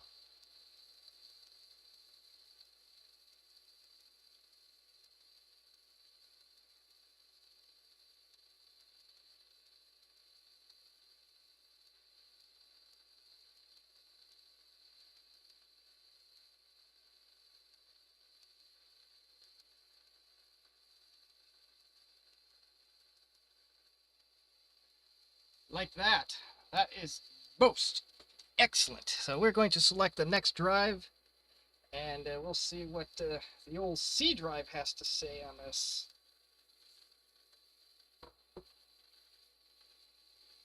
So it has WordPerfect on it. It has...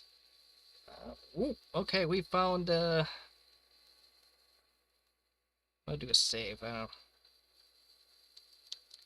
We're not going to keep this hard drive infrastructure anyway, so we're not going to get too overly worried about it, but we're just trying to see what the general situation on the hard drive is at the moment. I don't see any bees.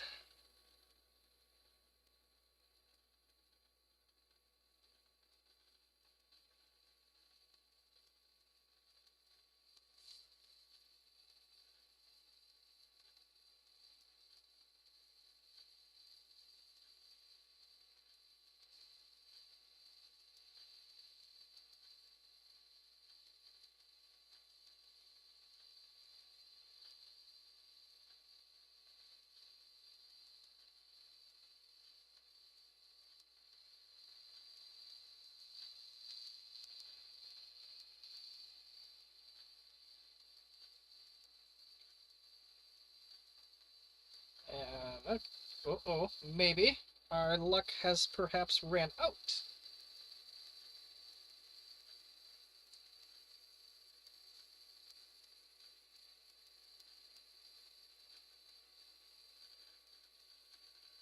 Uh-oh, we have bad sectors. Maybe just sector. We're going to fix it, see. Okay, just one so far. That's okay.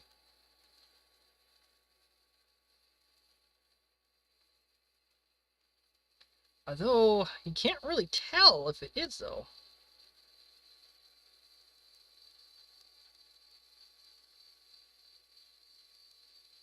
It does say one corrected, so we'll continue on, and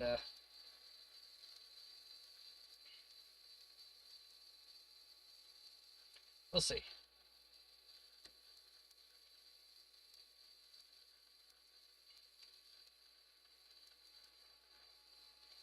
The late entry, I'm going to give a spoiler alert for anybody that does pop up or is watching this after the fact.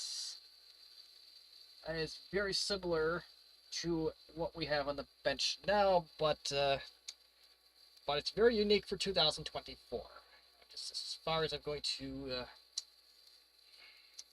bring up at the moment, you'll just have to watch the rest of the video, or you'll just have to skip to that part if you're watching it after the fact. Uh-oh, we may have a second bad sector on this drive.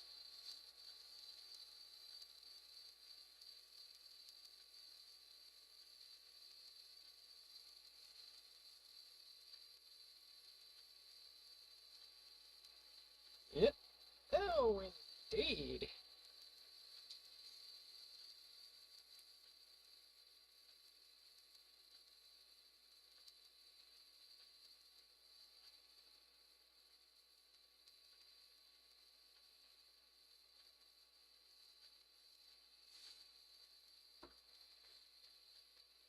Alright, this say it's bad. Okay, we're going to fix it.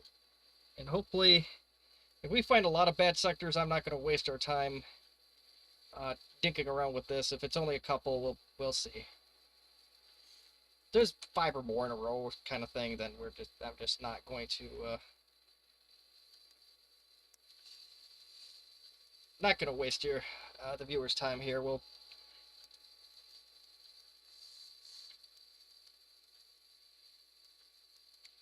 We figured there were little demons lurking in this machine anyway, just because that is the general thing that happens with these.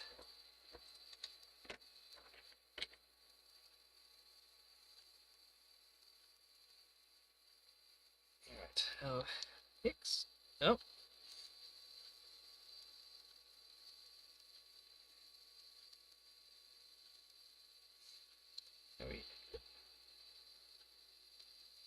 Yeah, we're not going to waste your time on this. I think we're going to be running into a bunch of these. I could be wrong, but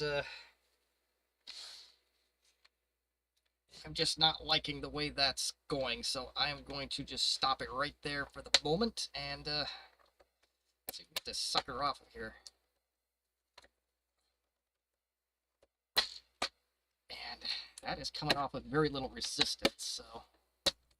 And let's look at the... Ooh, yeah, this is a good thing we got into this. Right at the... Right there, there is nothing holding that on. We might even be too late.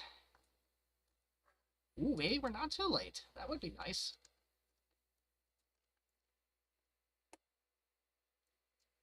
Let's get those screws tightened up, because they are all loose.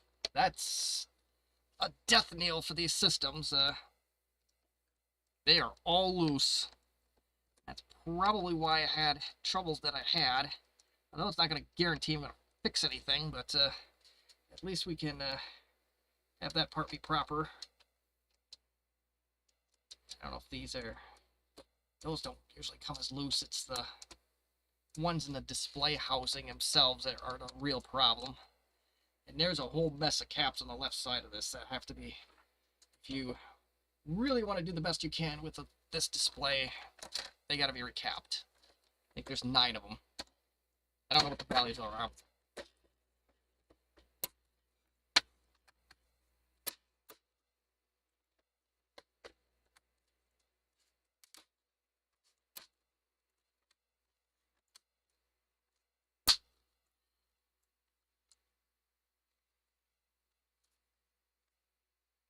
Where, oh, where did I put the screw that goes into that? Maybe that's it?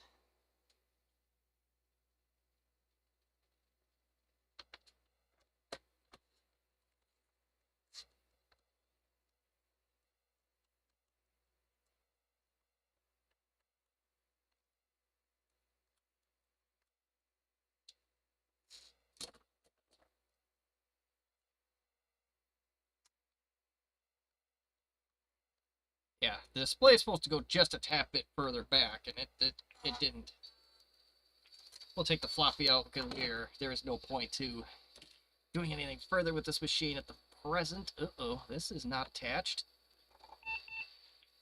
It's kind of attached. Let's see if it boots now. I doubt it will, but we did fix that one bad sector. Hey, nope. Okay, well, she's dead, Jim. Oh well. We kind of knew what we were going up against on that, so we are going to leave it at that for now.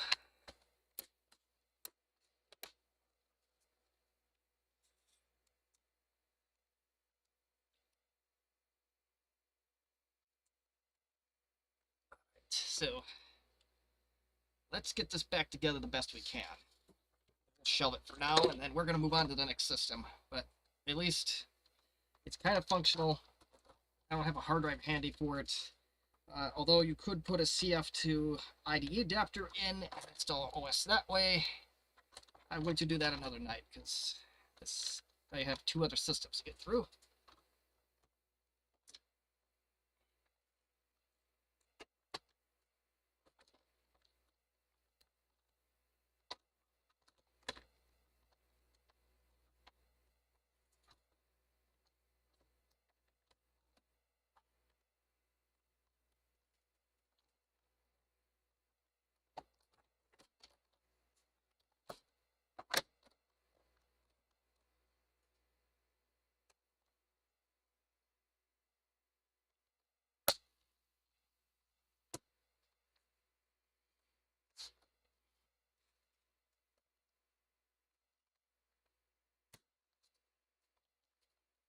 she's mostly back together. And I don't like that cracking, but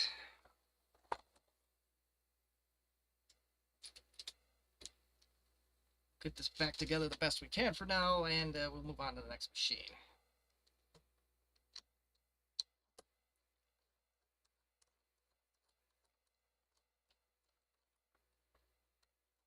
And of course, I grabbed the first one of these I grabbed, unfortunately, is the one that has no standoff.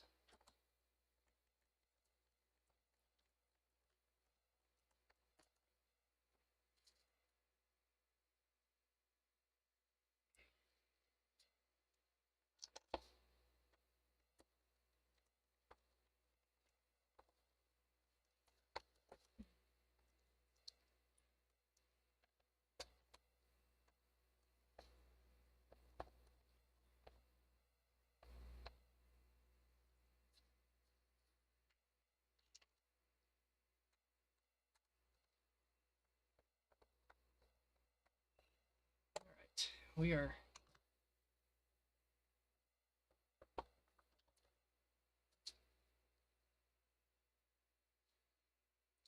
going to do that. I'm just going to set this off to the side. We at least got it booting, so that's good, I guess. Got a lot to do, though, so let me get the battery out of the way. And we're going to bring a desktop computer out next, and we're going to see if we get this thing going.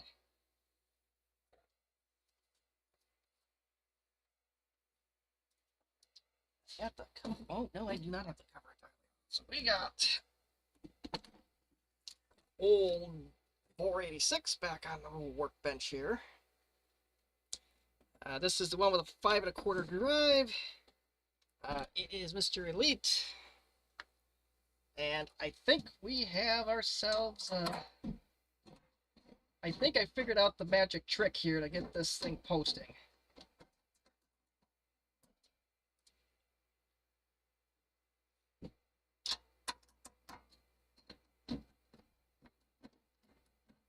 So let's find out. So, cover on, but I know you can't see a whole lot of, but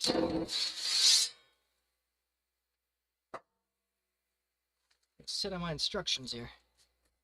But for those that have not seen this before, I will try to get it in focus here. Or not.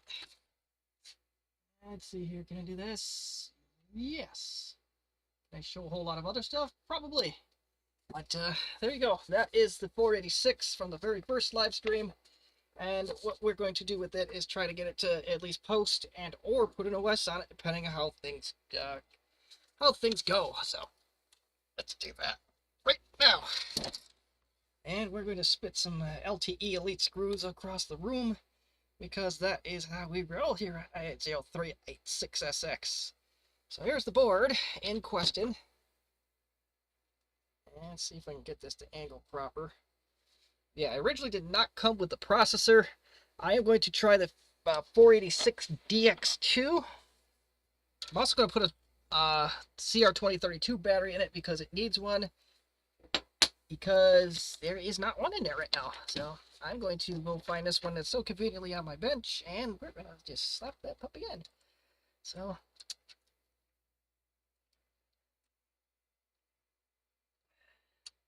unlike Mike Tech, I am not single-handedly keeping the CR2032 business in play. But we have something from AOpen that does tell us all the jumper settings, and it's been a while since I did this, so I gotta remember what to do here. So let's think about this, and this is the time I wish I had that other light.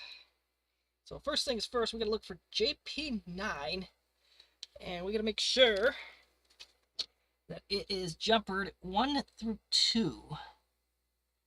And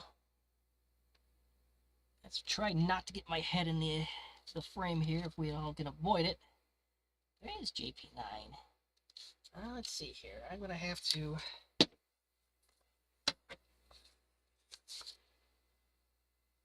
Oh, it's a little ways up. So JP9 and JP10, which are going to be right next to each other, should be jumpered for 1 and 2, which they are currently not. They are jumpered for 2 and 3.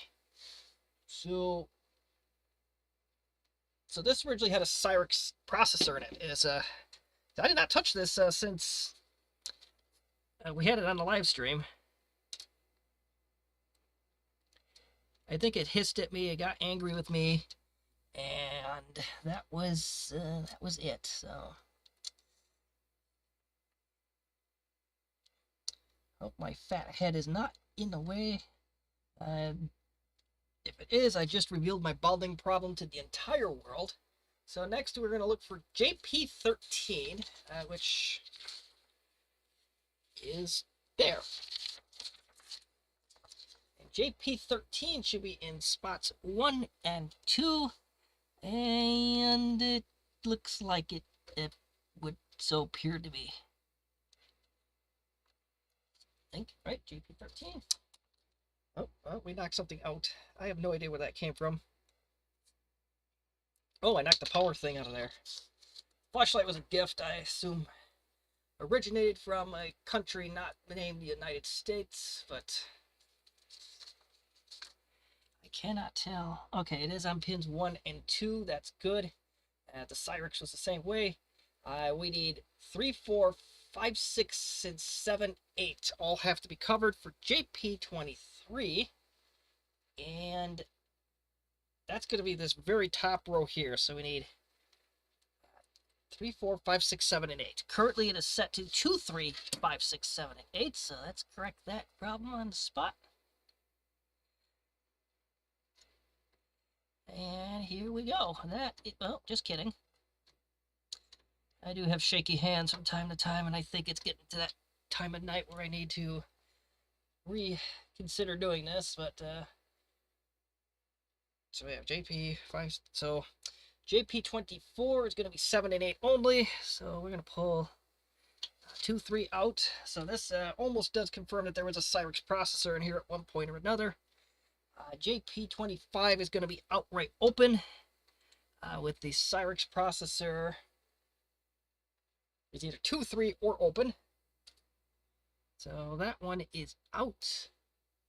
And 26 is going to be 1, 2, 5, and 6. So we need one of those jumpers back. Who knows? I maybe should just add a jumper here, but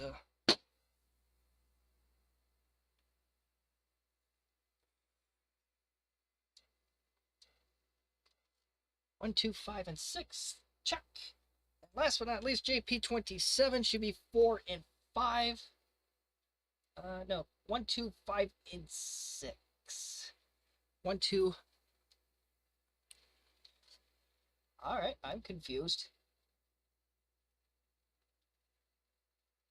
4, 5. Okay, 1, 2, 5, and 6. Okay, that's correct. So the JP27 should be 4, 5, 7, and 8. So this one needs to move a couple pins down. So this should be 4, 5, 7, and 8. And in theory, that is all she wrote. So let's get a processor in here. We have ourselves a 486 DX2, which I do not have a heatsink for it, but we'll monitor things as they go along here. If it gets to start on this side of cooking, then we'll downgrade to the SX processor I have on my desk. I have 4 of them total, I think. Might be just a regular DX on there too.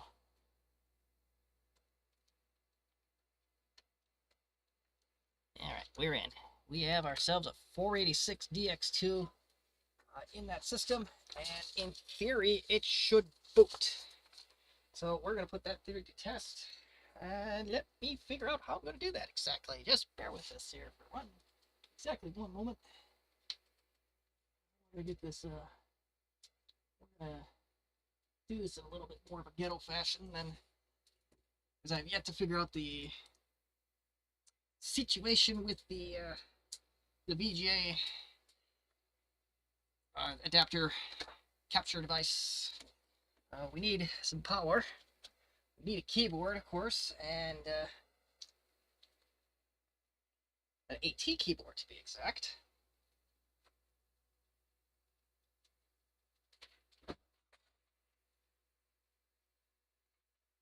Where are my AT keyboards? AT keyboard. We have AT keyboard.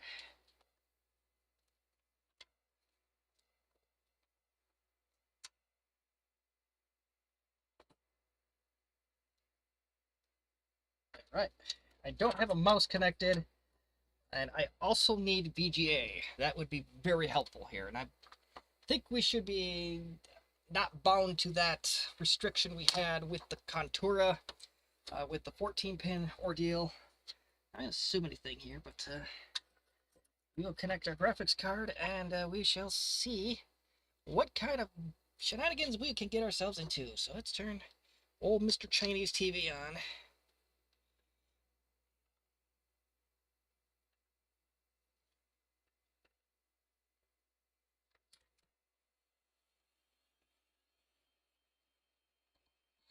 Aha! We are posting. That is... We're posting. Oh, here we go. I don't know that I can move this around. Let me see. We are like stuck. We are stuck. Wait, go closer. That's a problem. Why are we stuck? Is it this dealy? No. Something is... Oh, unfortunately, it's the power that's stuck. Let's see if we can just finagle this and manipulate it so it's in front of the screen. That brings on a whole nother set of problems, unfortunately, but we will overcome. I really don't want to move that, but I have a feeling we're going to be... I have absolutely no other recourse. Oh, that'll work. That's good enough. So we're going to go to F1 to zoom. Okay, we are going to have another set of problems. Oh, okay, you can kind of read it. Good. Date time, and I'm going to have to... Well, how do we set the date and time? Plus... it's... Okay. To everyone's surprise here, this is the first time I've ever worked with this BIOS, so this may be... We may be in for a surprise here.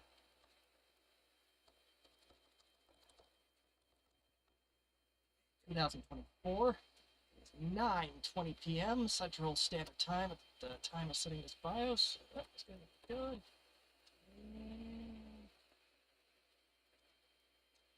Voila! I'm not sure. We're just going to have to send it. 0.2. We'll see. Okay. So this I don't know. It is an it's a Seagate drive that's in here. We're just going to assume user. What is this drive exactly? I don't remember. Okay, so we're gonna see potential. We're getting my camera here. It's an ST3660A. So let me look up the old parameters on that and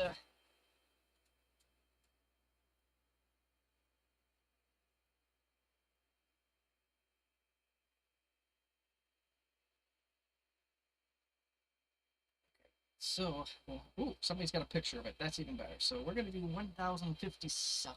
Oh, oh.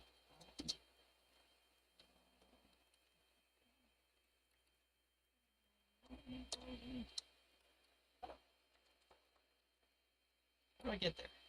How do I get there? Please. Let's see. Let's go back. Oh, no, it's just,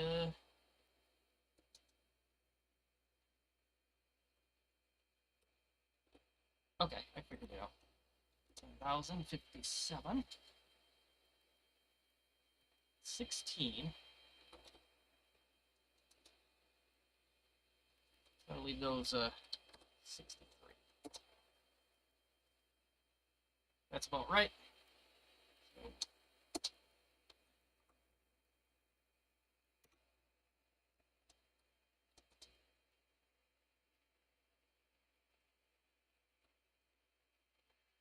It doesn't say anything else, so I'm just gonna Oh, you can detect a C drive. So after I went through all of that,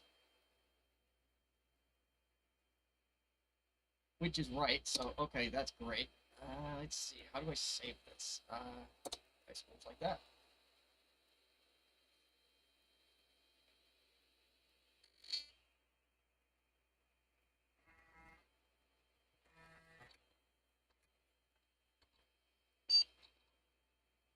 Don't know if you could hear that, but yeah, at least we got. That's the best option we've had tonight so far. So it does post, and I don't know if I added RAM to this in the. No, this is whatever RAM it came with, so that's fantastic. So let's do a scan disk. It's my Surface, and let's see what we got going on for trick and or treat, and that is flying along just fine.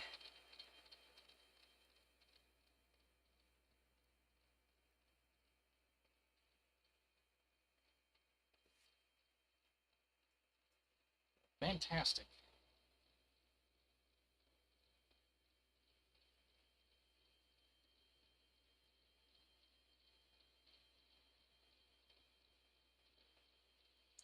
So yeah, it's moving along, but we don't assume anything.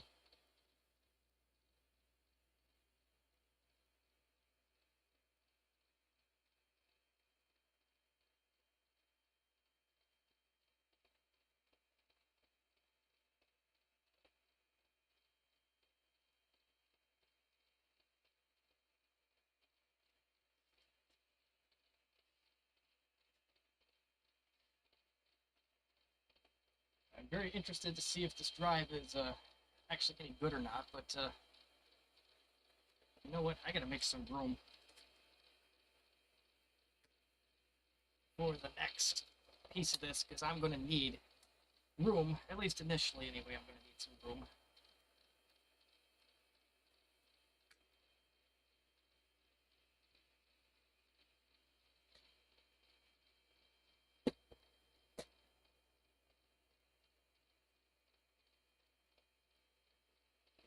Okay, what's that? Nothing important. Okay. Oh yeah, I got this doohickey here, which is going to be potential fit for the LTE 286 project. Trying to get that to see some kind of non-removable storage. The pins on this side, there's 50 of them, but they're the exact same, but they're an exact fit. So I think I may be able to finagle, conjure, manipulate a kind of some kind of adapter for it. So I am looking forward to that project when the time comes available.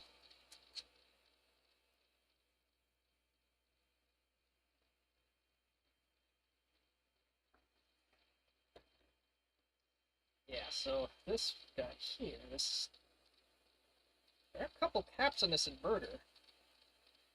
Looking at the inverter from earlier today here.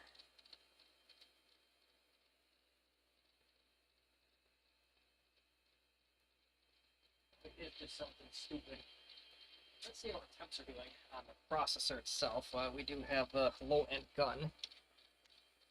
Now, right now, that processor is currently 127. Oh, it is climbing, though, so I'm going to hold up here. 120 degrees Fahrenheit. That's not terrible.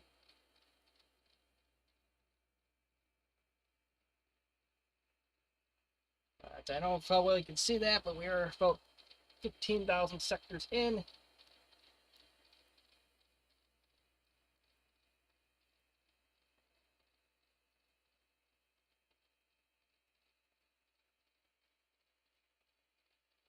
But you know what? Let's make the most out of our time here. Let's move old, what I believe is going to be a dead drive. I believe even Brandon had a very tough time getting to that cap.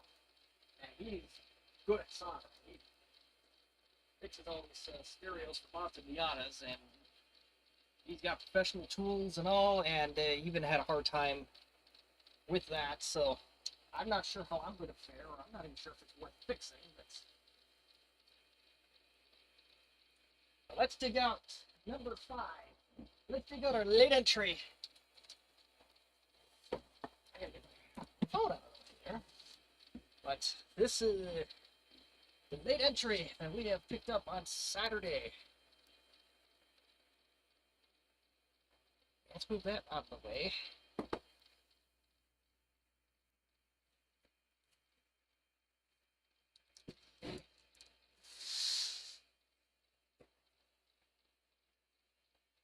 So he went into a back room and we found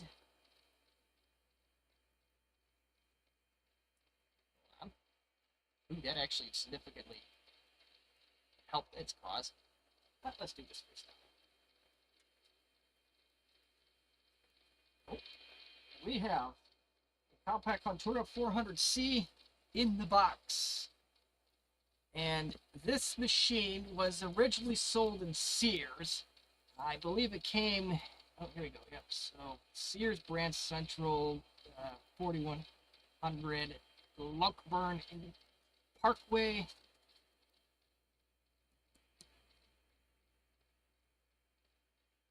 And that's what we got.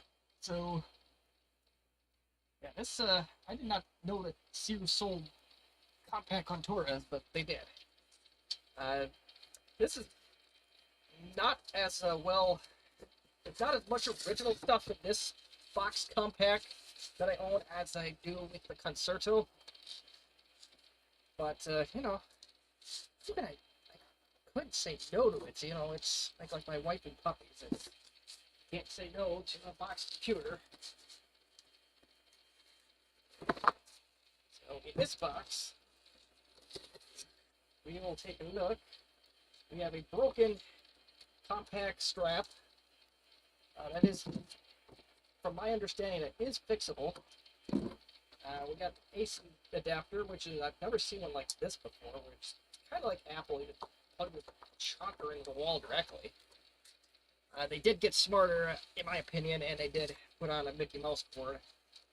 We got TabWorks from Compact. We have Microsoft Works.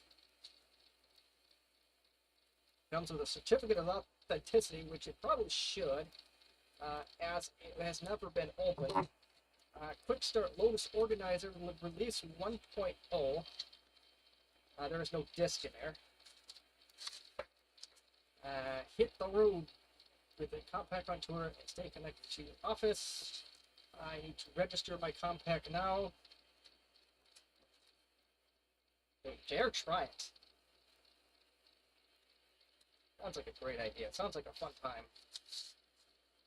We got warning, others may like your Compact as much as you do. Kensington, that's an LTE light. So it does have a Kensington locking system on it, or a component of it anyway. Worldwide warranty identification card. Let's put that away. Backup disk guide information. Essentials reference guide. Mail-in warranty. All the help you need. Beyond setup. Quick setup.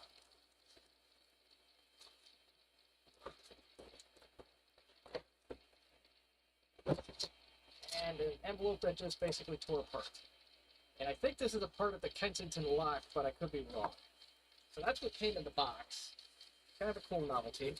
I'll have to find a permanent resting home for this. All the more reason why I need to really downsize down here. It's get rid of some of the Core 2 Duo crap. I got a couple POS systems written behind that all-in-one that are definitely going to go sayonara. And there's the computer itself right there. That is the Contura 400C. We are doing this 100% free-handed at this point. We got some Yeller pages. I really did say Yeller. Get deal with it. Next, set the phone down. We're going to go look at a nice, entertaining 486.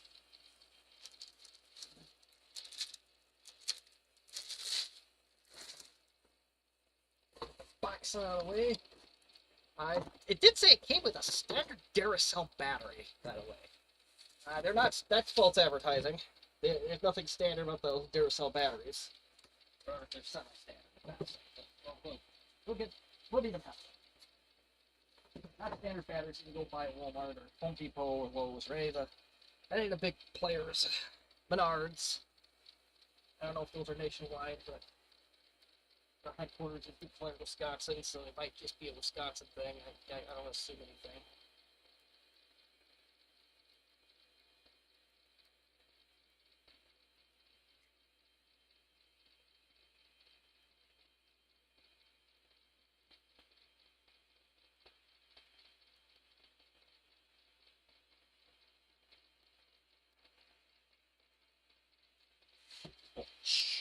Sat on power brick.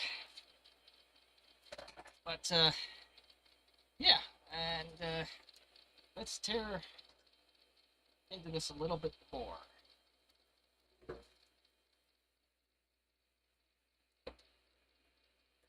Hinges are okay. They're just okay. But, maybe they're not that bad. But that is a Contour 400C, complete with the light ring reflecting off of it. Again, passive matrix display. It's one of the few that came with that grayish trackball. It is hard. Not a rubberized one like you see on a ordinary desktop mouse. Let's see how bad is our news going to be on this. Let's see. Is there any RAM? Taking this cover off. There is expansion RAM. There's an 8 meg expansion kit on it from Kingston. On the battery, we're going to see if it's the original Duracell or if it's something else. It is a 9-cell, or it's the higher capacity Duracell. So yeah, that's the 4/3 A, I believe is what the cells are for the longer ones. I doubt that holds. This tab here does not hold the battery in like it's supposed to, or it's definitely not perfect, but oh, I'm afraid to see what kind of hard drives in here. Please God, let it be an IBM.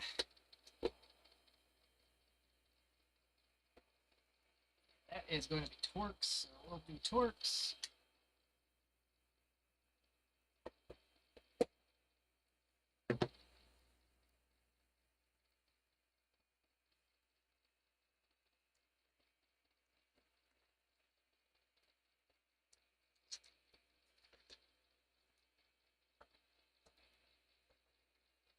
I know you can't see what I'm doing here at the moment, but I can probably fix that if I do this. Kind of. Oh, there we go.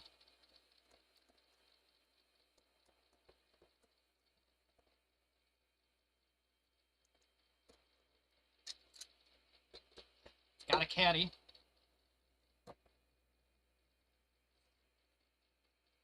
I don't think I can say that on a stream.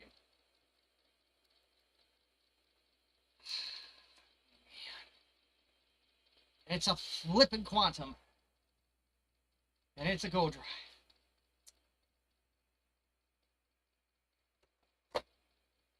Shit.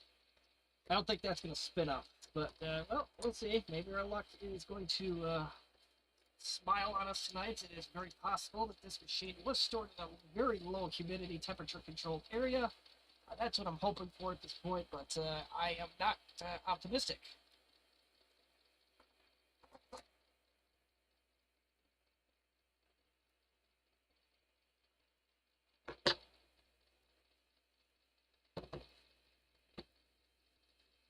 Actually, before we do that, we'll finish up the tower here before we do anything else with that particular system.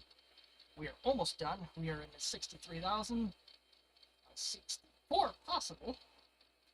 It's 500 megabyte drive, so that's actually some fairly good timing and some fairly good time waste.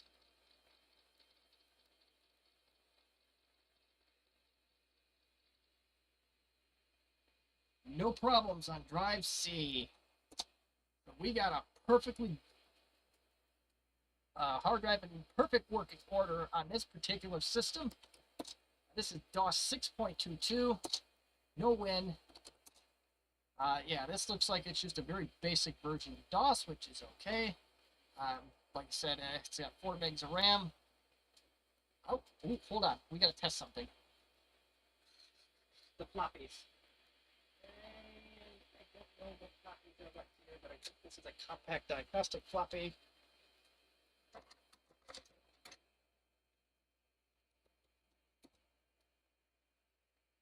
And we got that backwards. So the A drive in this system, which you can see most of it, the A drive is supposed to be the 3.5 inch, and then the B drive will be the 5.25. So let's get that fixed.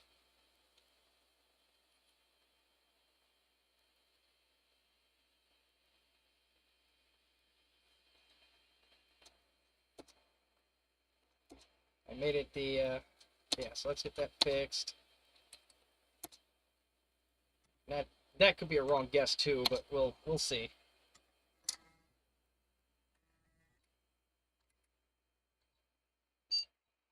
Drive itself does not sound all that great, but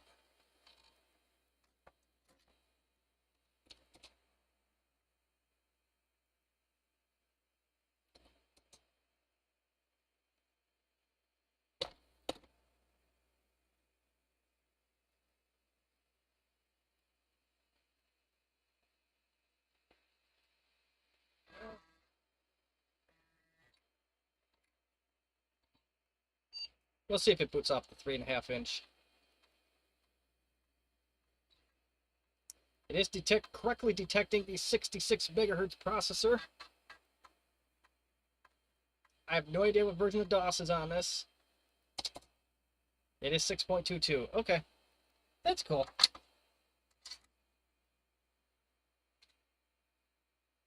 So, hold please. I am going to put the pause screen on, so you do not have to see parts of me that you should not have to see. In hopes that I can find a 5.25 that is bootable, or at least readable. Alright, got the easiest I can done.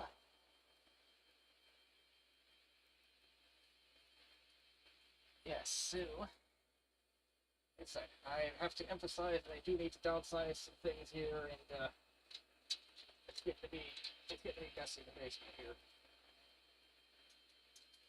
Oh, I think I found something that can literally go away. Now, fragments of a compact LTE 5000 series, and I don't think any of it's really any good anymore. Pretty sure it's got a bad system board, and unless somebody really wants a compact LTE 5000 with a bad system board and only the system board, and I think it's going to have to make its unceremonious exit out. And what it is.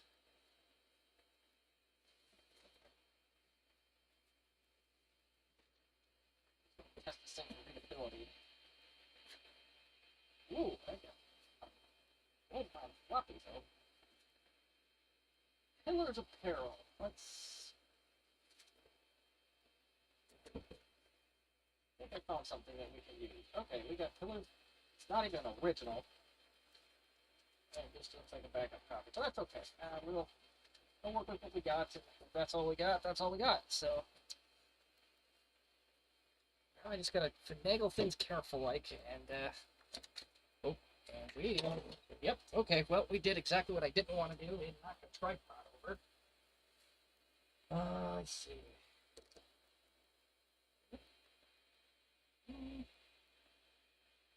Oh, please.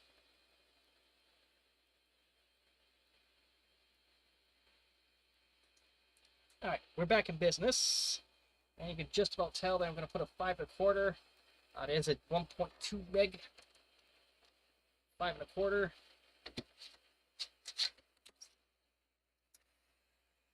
Which does not sound good at all.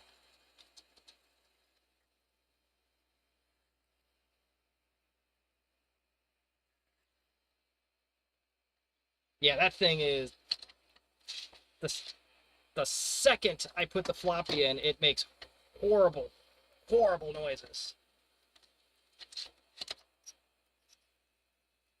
That's not supposed to do that.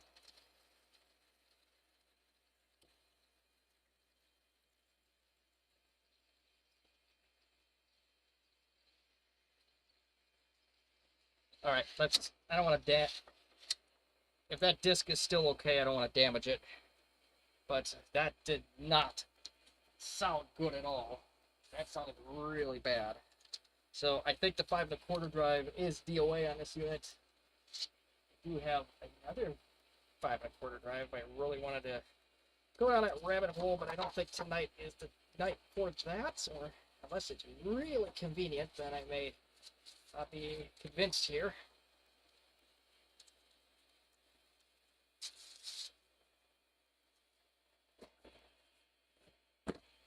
I do have one. I actually have 2 of them.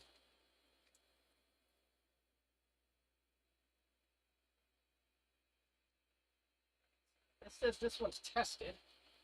It is from a compact. Hey, where's my Vienna white when I need her? And well, let's turn the system off and see if this drive at least works. This came from a gentleman in Albany, New York, that sells a lot of stuff on the vintage groups. Very, very nice guy. Tendency to ramble on with him, but I probably shouldn't. But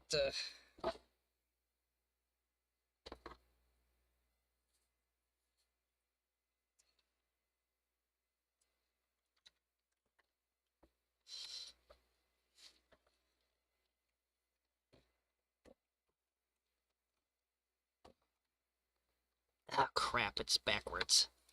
Let's see.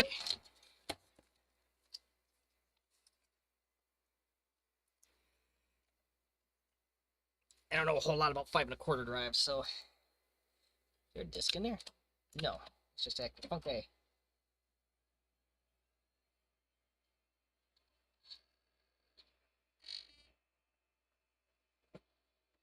See more of me than you want to again.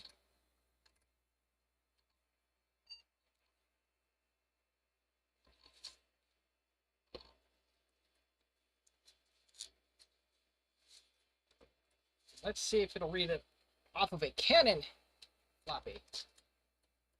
Uh-oh. This ain't looking too good either. When?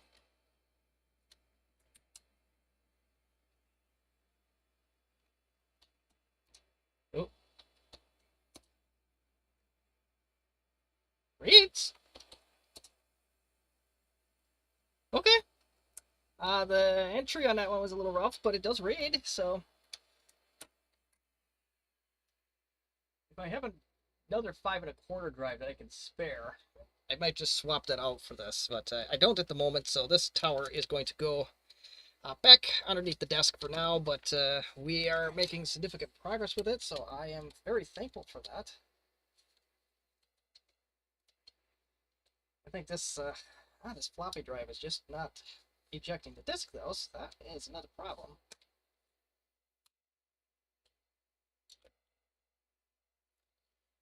It just needs some lubricant.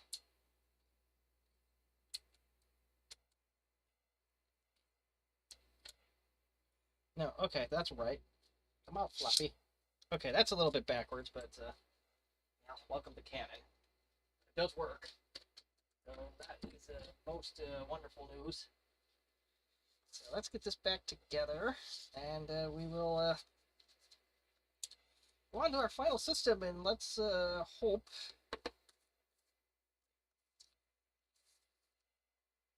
that hard drive was stored in a low humidity area for most of its life. If it didn't, then we're going to have a new set of problems. Although a hard drive is plenty easy to correct, so not a big deal. But pillars apparel back together the way it God intended to.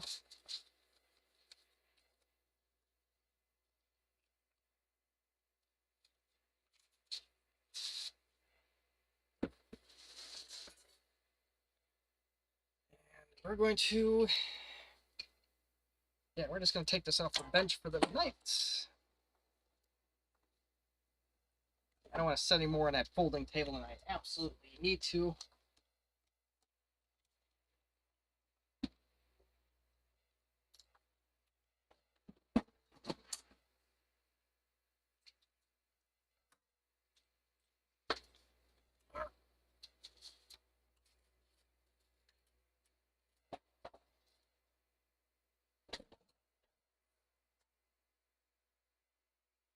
Well, the cover's there. I'll do that after the live stream, but there is the compact Contura in its wondrous glory. So I'm going to have to probably tip this one on its back as well for you to see anything, but we'll see. So let's get this ridiculous power brick in.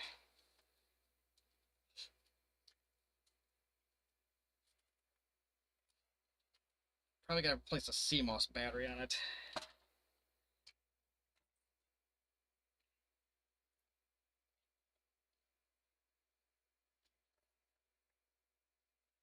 Alright, and let's plug her in. Oop. He is not turning on. Battery tries to charge, but that does not mean a darn thing.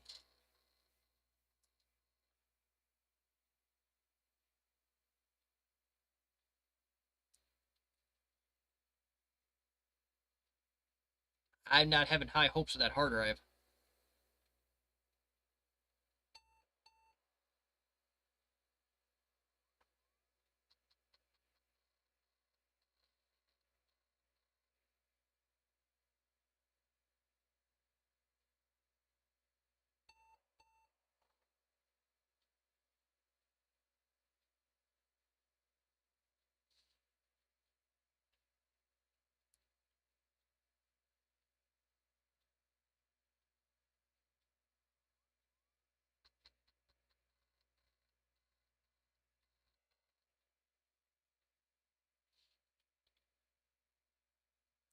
I have absolutely no idea if that actually comes across on the microphone or not, but you could hear that hard drive, if you could. That hard drive is spinning up and down, which means has a very sticky, rubbery situation going on. But we'll fix the easy stuff first, and we'll go from there. So, you know what? Let's see. Yeah, that battery's not charging. I didn't think it would, but we only also had it in for about 30 seconds, so that is not necessarily doom for the battery itself. Although, again, the electronic groups will tell you that Duracells are the worst thing to walk the earth. There are 7 screws to remove on this particular bottom shell. There are 0 screwdrivers in present. Oh, here we go. Here's the screwdriver.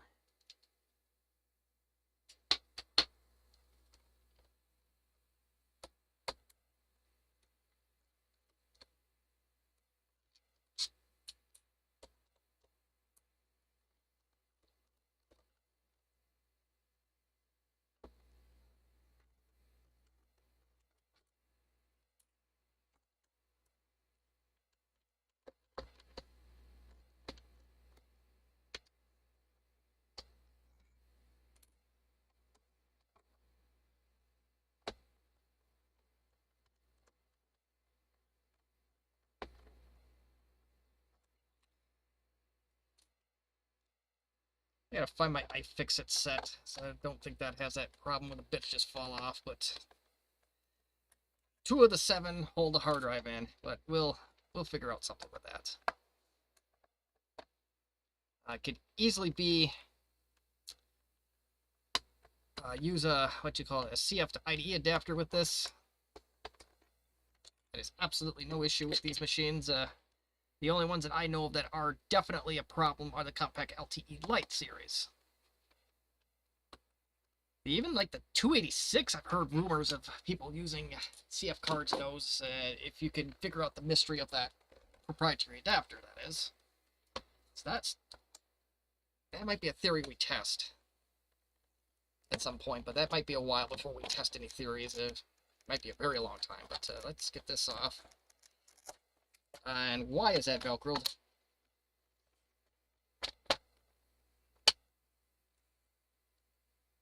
Please tell me that was a figment of my imagination. It seemed like it was grabbing onto some kind of Velcro. But I think it was a figment of my imagination. I really do. But, so there's a CR1220 right there. So let's get that out of there. I don't know why Compaq used these for these systems. I know they're trying to like fit things that are smaller, trying to make things smaller and smaller, but this was not. But I think CMOS batteries. They probably shouldn't have used CR1220s. Thankfully, motherboard manufacturers, yeah, I take that back. Some of them use really small batteries, like HP EliteBooks do. They use 1620s, which go out very quickly. But that simple issue should not be resolved. It's got a modem in it, which I think is useless. Or is it? Yeah, there's no dongle with this guy, unfortunately. It's a 14.4 fax and voice.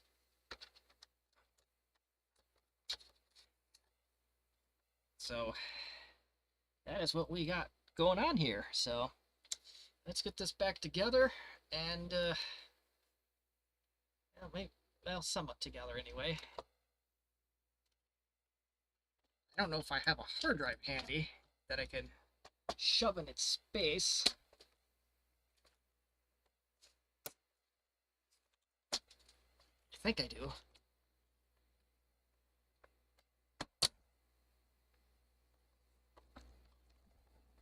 But we can put 5 of the 7 screws back on.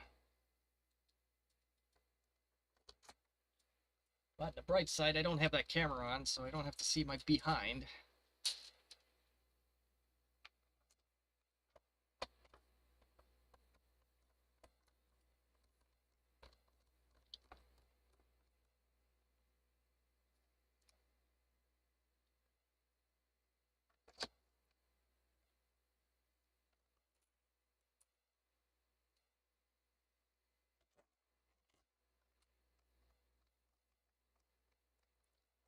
I had to look in the old pile of hard drives and hope for the best on that one. Or do we really do something stupid and try to take the cover off of this one and at least try to get some kind of life out of it? You know the answer to that by now. I know it's 10 o'clock, 11 o'clock Eastern time, but I'm stupider than you. Let's just be real here. So let's get those 4 screws off. I really want to see how bad the carnage is inside of those rubber bumpers. Again, disclaimer, no matter how many times I come out and say it, I'm not going to stop saying it. Don't do this to a modern drive. The second you take that cover off, it is a paperweight.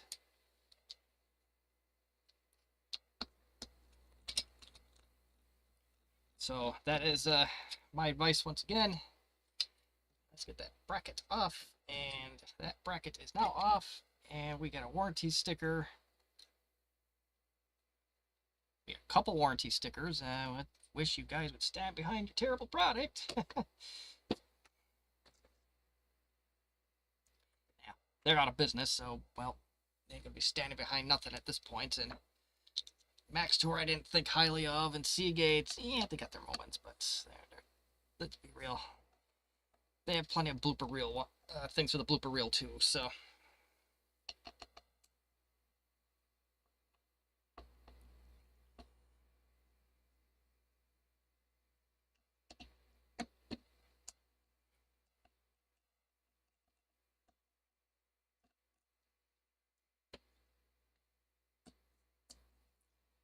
See if we can get this Quantum Go drive apart a little bit more.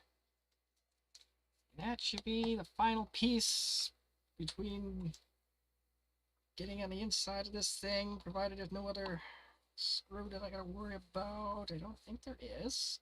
Doesn't seem like it. Nope, no other screws. And this one's going to be a little bit more difficult to, if I dare even bother repair it.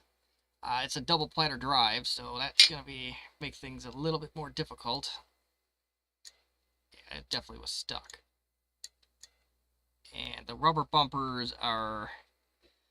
that one looks okay. It's probably the one right underneath there that's probably completely wrecked. That thing's hard as a rock. Weird. Okay. Maybe that's all the jolting it needs.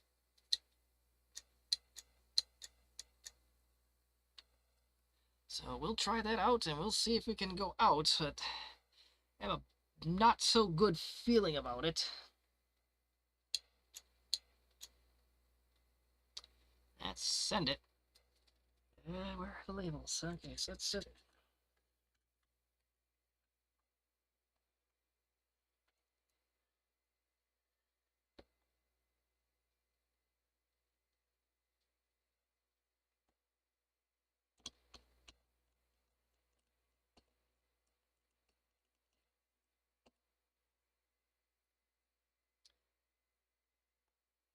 Yeah, I think I'm going to start testing things before I put them on live stream, so that way I have things, backup plans in place when things go bad.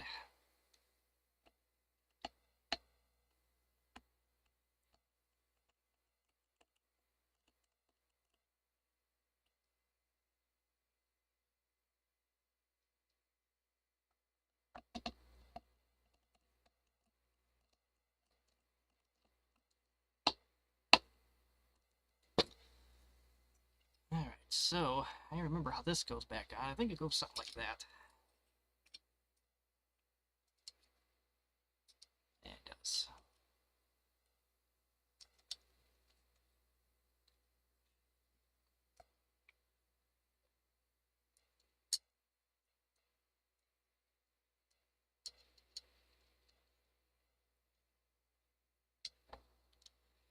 Alright, so let's get that back together. Uh-oh. Maybe we get one on there, it should be fine. Well, maybe.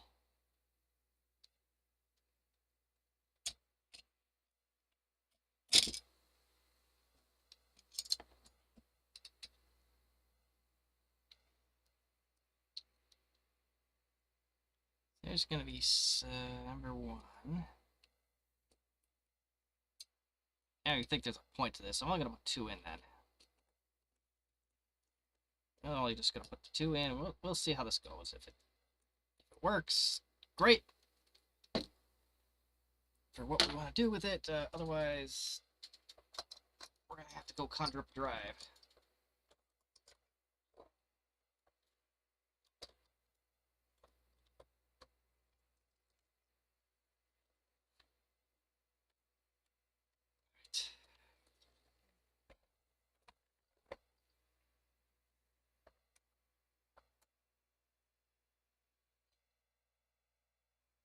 Did something.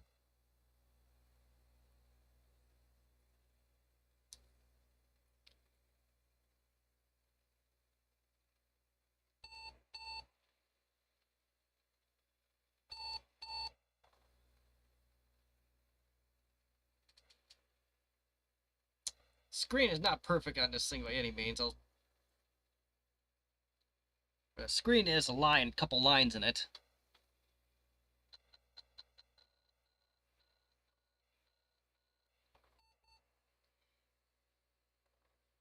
Yeah, so unfortunately the drive is got a stickum problem, and I think the problem is going to require us to remove platters, which I am absolutely not going to do tonight. It started off okay when I did that little minor surgery. It's like, oh, it's staying up.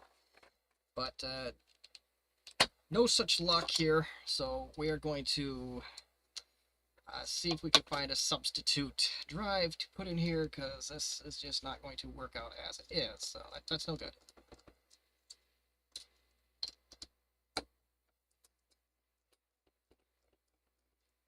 And watch is going to tell me I need to go to bed at some point here, so I do want to wrap this up. That's going to go away, And I'm going to go to my pile of hard drives real quick and see if there is a drive that we can shove in here for testing purposes. Also, I'll plug this because I don't think we need it anymore.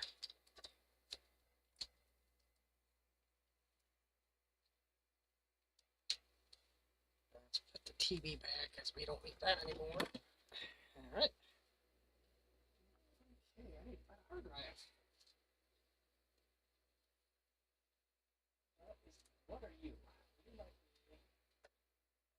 Weird, maybe answered already here. I don't care. I want to use that one.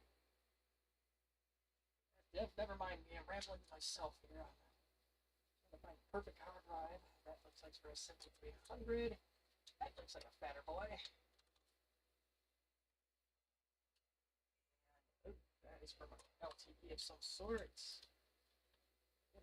Pinch. Okay. Alright, I gotta go through this one these days. There's so much up here that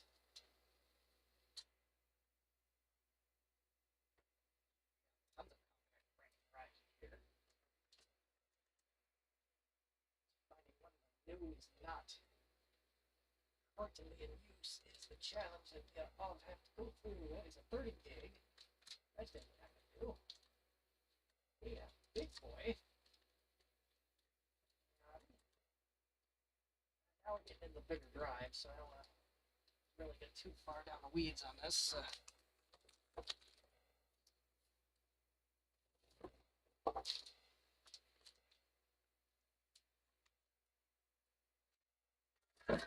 Oh, bye-bye, Caddy. Rescue that. Okay.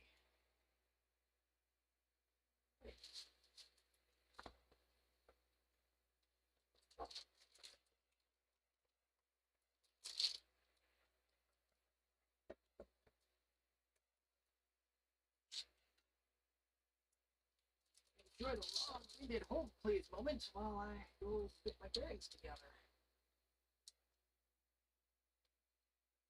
80. That's definitely not gonna do it.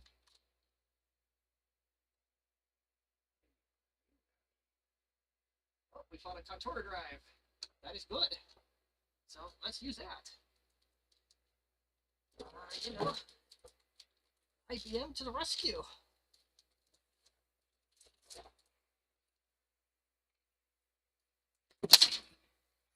Blasted. Okay, this is getting really annoying.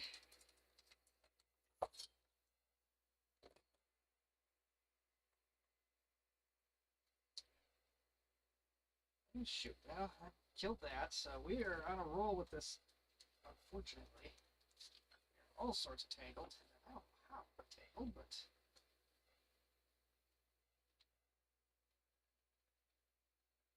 remarkably, this foam did not crack when I did that, so... we'll call that a small victory for the day. Anyway, so we have an IBM drive that says Contour good. 12/7/2021 is when it was tested. So we're going to take our chances on it and we're going to put it in.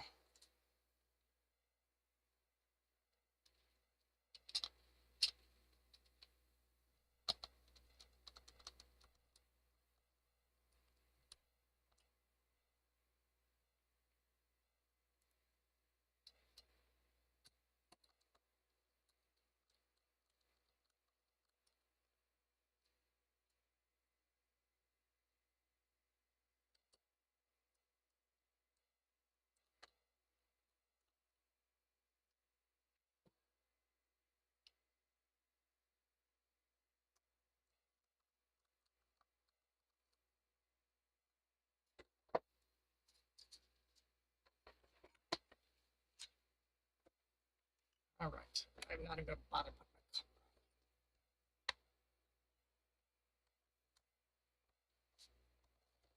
cover on. Immediately turned on.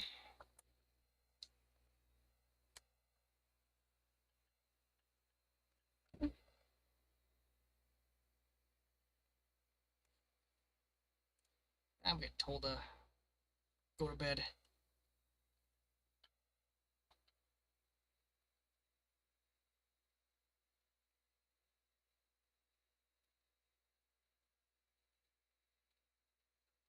I don't know if this drive's any good.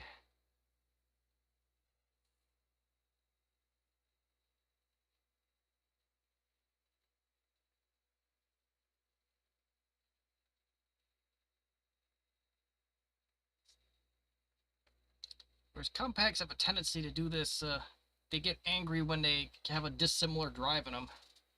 That's what I'm hoping this is doing.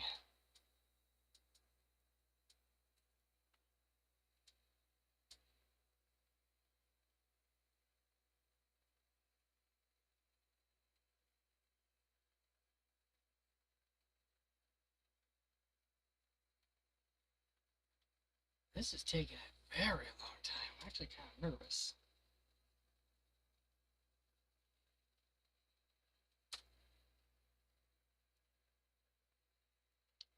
Alright. Alright. Why are you angry?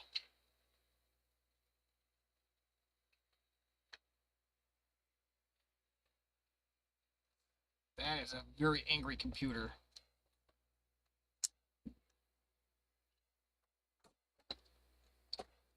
Let's try a trick here.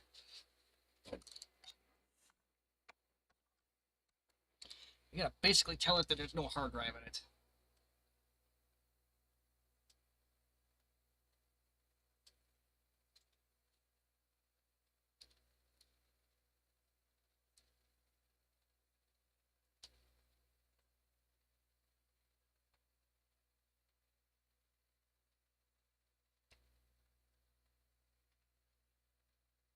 Oh no. It is not happy. Oh, there we go.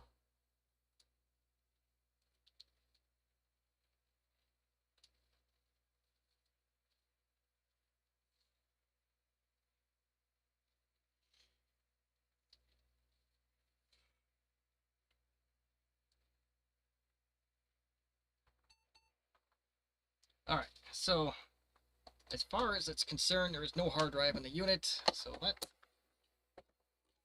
fix that right away. Let's get a hard drive back in it now.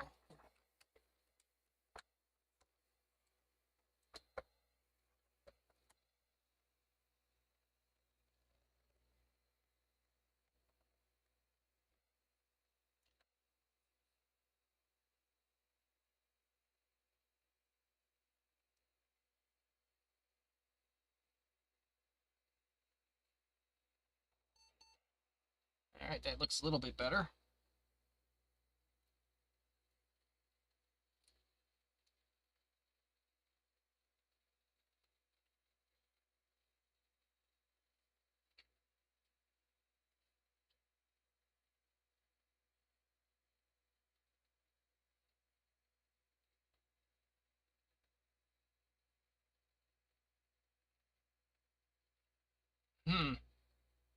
Oh, hard drive lights still. Oh, no.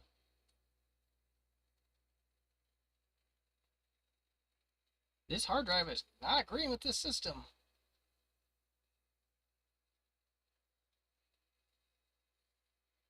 So I am tempted. Oh gosh, it's kind of late to start doing this, but I'm tempted. We'll leave it sit for a minute, but I'm tempted to try to find a card, one of those CF cards, and do it that way.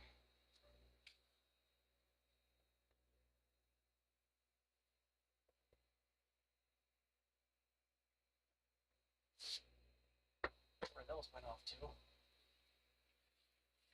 What's this system? LTE Elite DOS. Great news! I programmed one.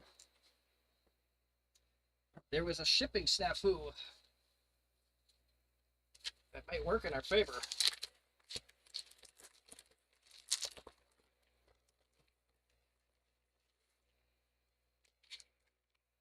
Oh, adapter though. But I programmed a CF card for a compact LTE Elite for a customer. I went overseas. The tracking number did not update past the initial where I dropped it off at. So I was worried, and I had probably panicked more than I should. Built another card, had it ready to send over, and the customer said, "Hey, I got my card. This is great, thank you." So, long story short, go check your stuff before you go down rabbit holes like programming cards you don't need to program, I guess.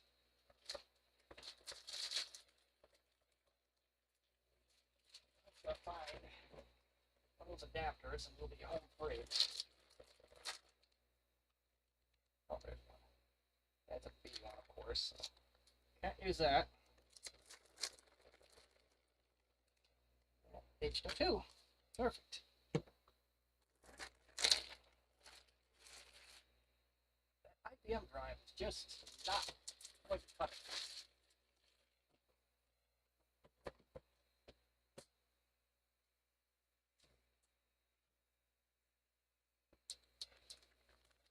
So that one just created seizures. The hard drive light is just blinking. I don't know if you can see that, but it's just blinking. It's not really doing much here, so let's unplug. Let's put this puppy in real quick.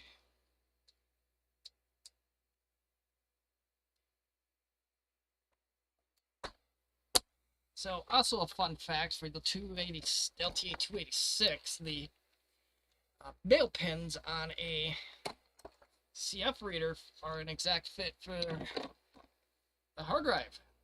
Just good luck trying to pin it out. So pin 1 has to go... Oh, there we go. No, that's not marked. That could pose a problem. Let's see here. We will use the powers of...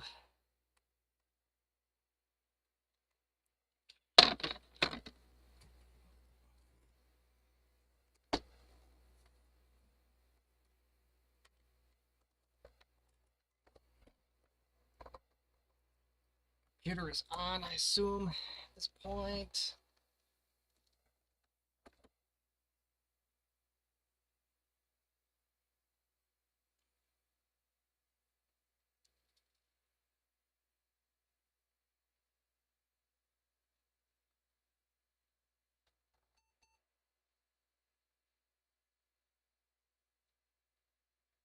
Okay, we got type 65.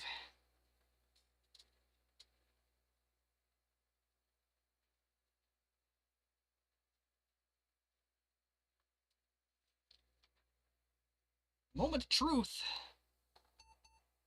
Alright, so it just doesn't like that IBM hard drive, so that might be bad too.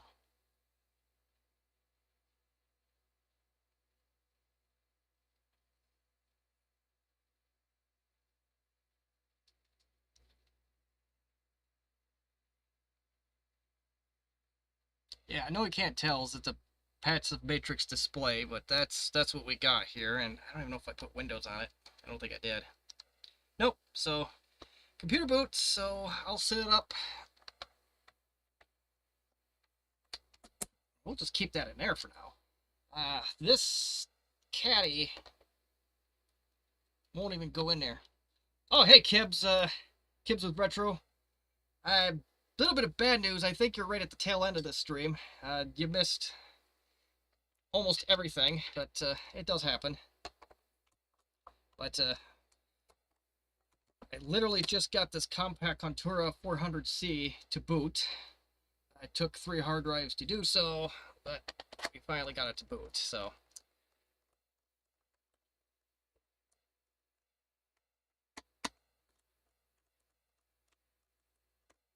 To summarize, we got a LTE Elite that we got at least semi-functional. We got a desktop 486, which we got functional, minus the 5 1/4 drive. And then there's another Contour that is a mess of its own, but at least it does kind of boot. So it's been a mixed bag, but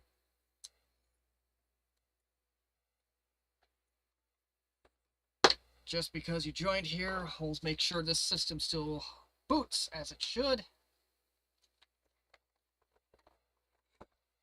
Are you aren't you over in Hungary or something, or what in a European country?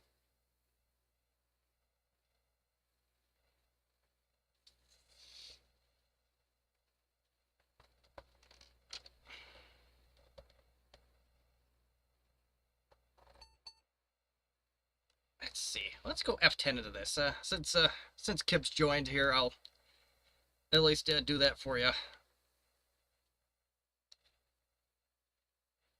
Okay, I did remember that right. Good. Oh, the time is wrong. Maybe one of these weekends, I might do a later live stream and bring out the Sun Drop, which is a central Wisconsin soda with a lot of caffeine in it, but to try to stay awake for that one, but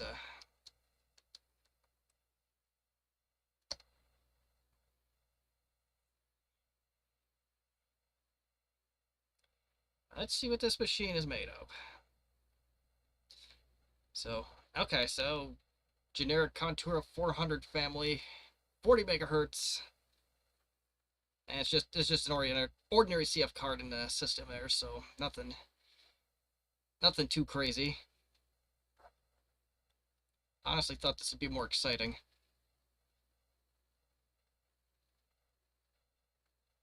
Oh, nice.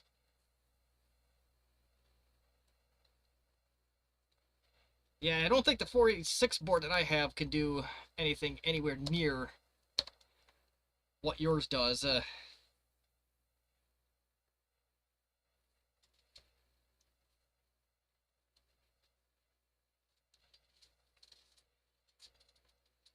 Now the question is, can it do 128 gig partitions now? Or will it see the entire 128 gigs? That's the question.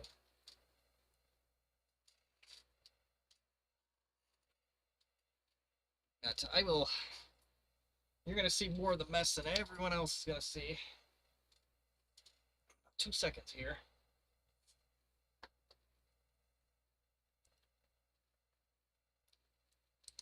But yes, that's the unique part about this Contura 400, why it's a late entry, is I just picked it up on Saturday, but it came in its original box with most of its original manuals, so that's why I picked this one up.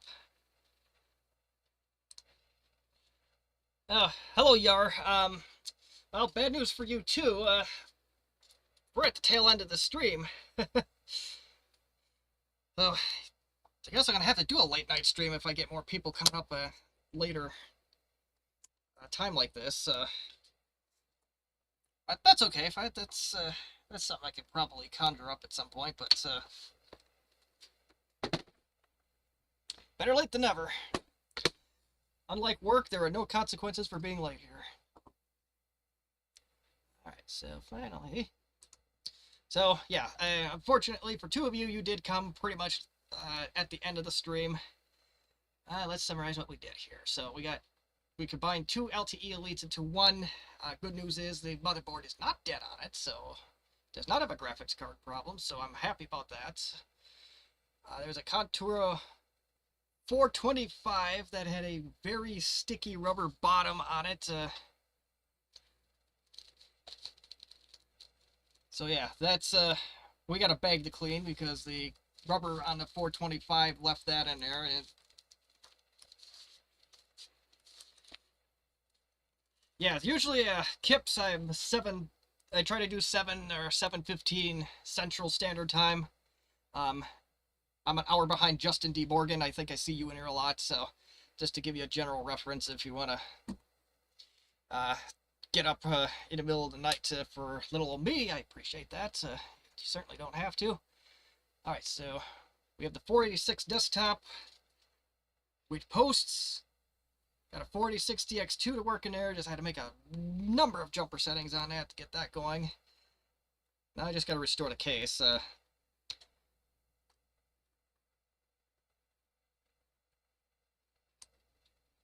Oh, Kip, so send you an image. Sure. I gotta move. The stupid heart thing is in the way. I gotta figure. I had full disclosure. I'm not a electronics expert, but yeah, sure. You are more than welcome to send me that if you so choose. Oh, shoot. And I'm going to put the address here in the chat if it doesn't eat it. What did I make that? I think it's outlook.com because I had to be stubborn. But yeah, so you can send it to that email address right there, and I should be able to get it. If not, we'll figure out something. But last but not least, I know Yar and Kips, you got to see the very tail end of the Contour 400 that I just picked up. I went to Bit History Surplus Museum to pick that one up entirely by accident. I initially was going to buy, wasn't going to come out with much. Just was originally going to just buy good old double density diskettes from the gentleman, and Garrett is his name, and then he goes out in the back room and, oh, by the way, I got this thing in the original box. And that's where the Contour 400 came in. Yeah, I'm glad to have you here for a short period of time. Don't, as I said, don't discount the time you're here. But, yeah, so I'm not exactly sure what I'm going to do for the next stream.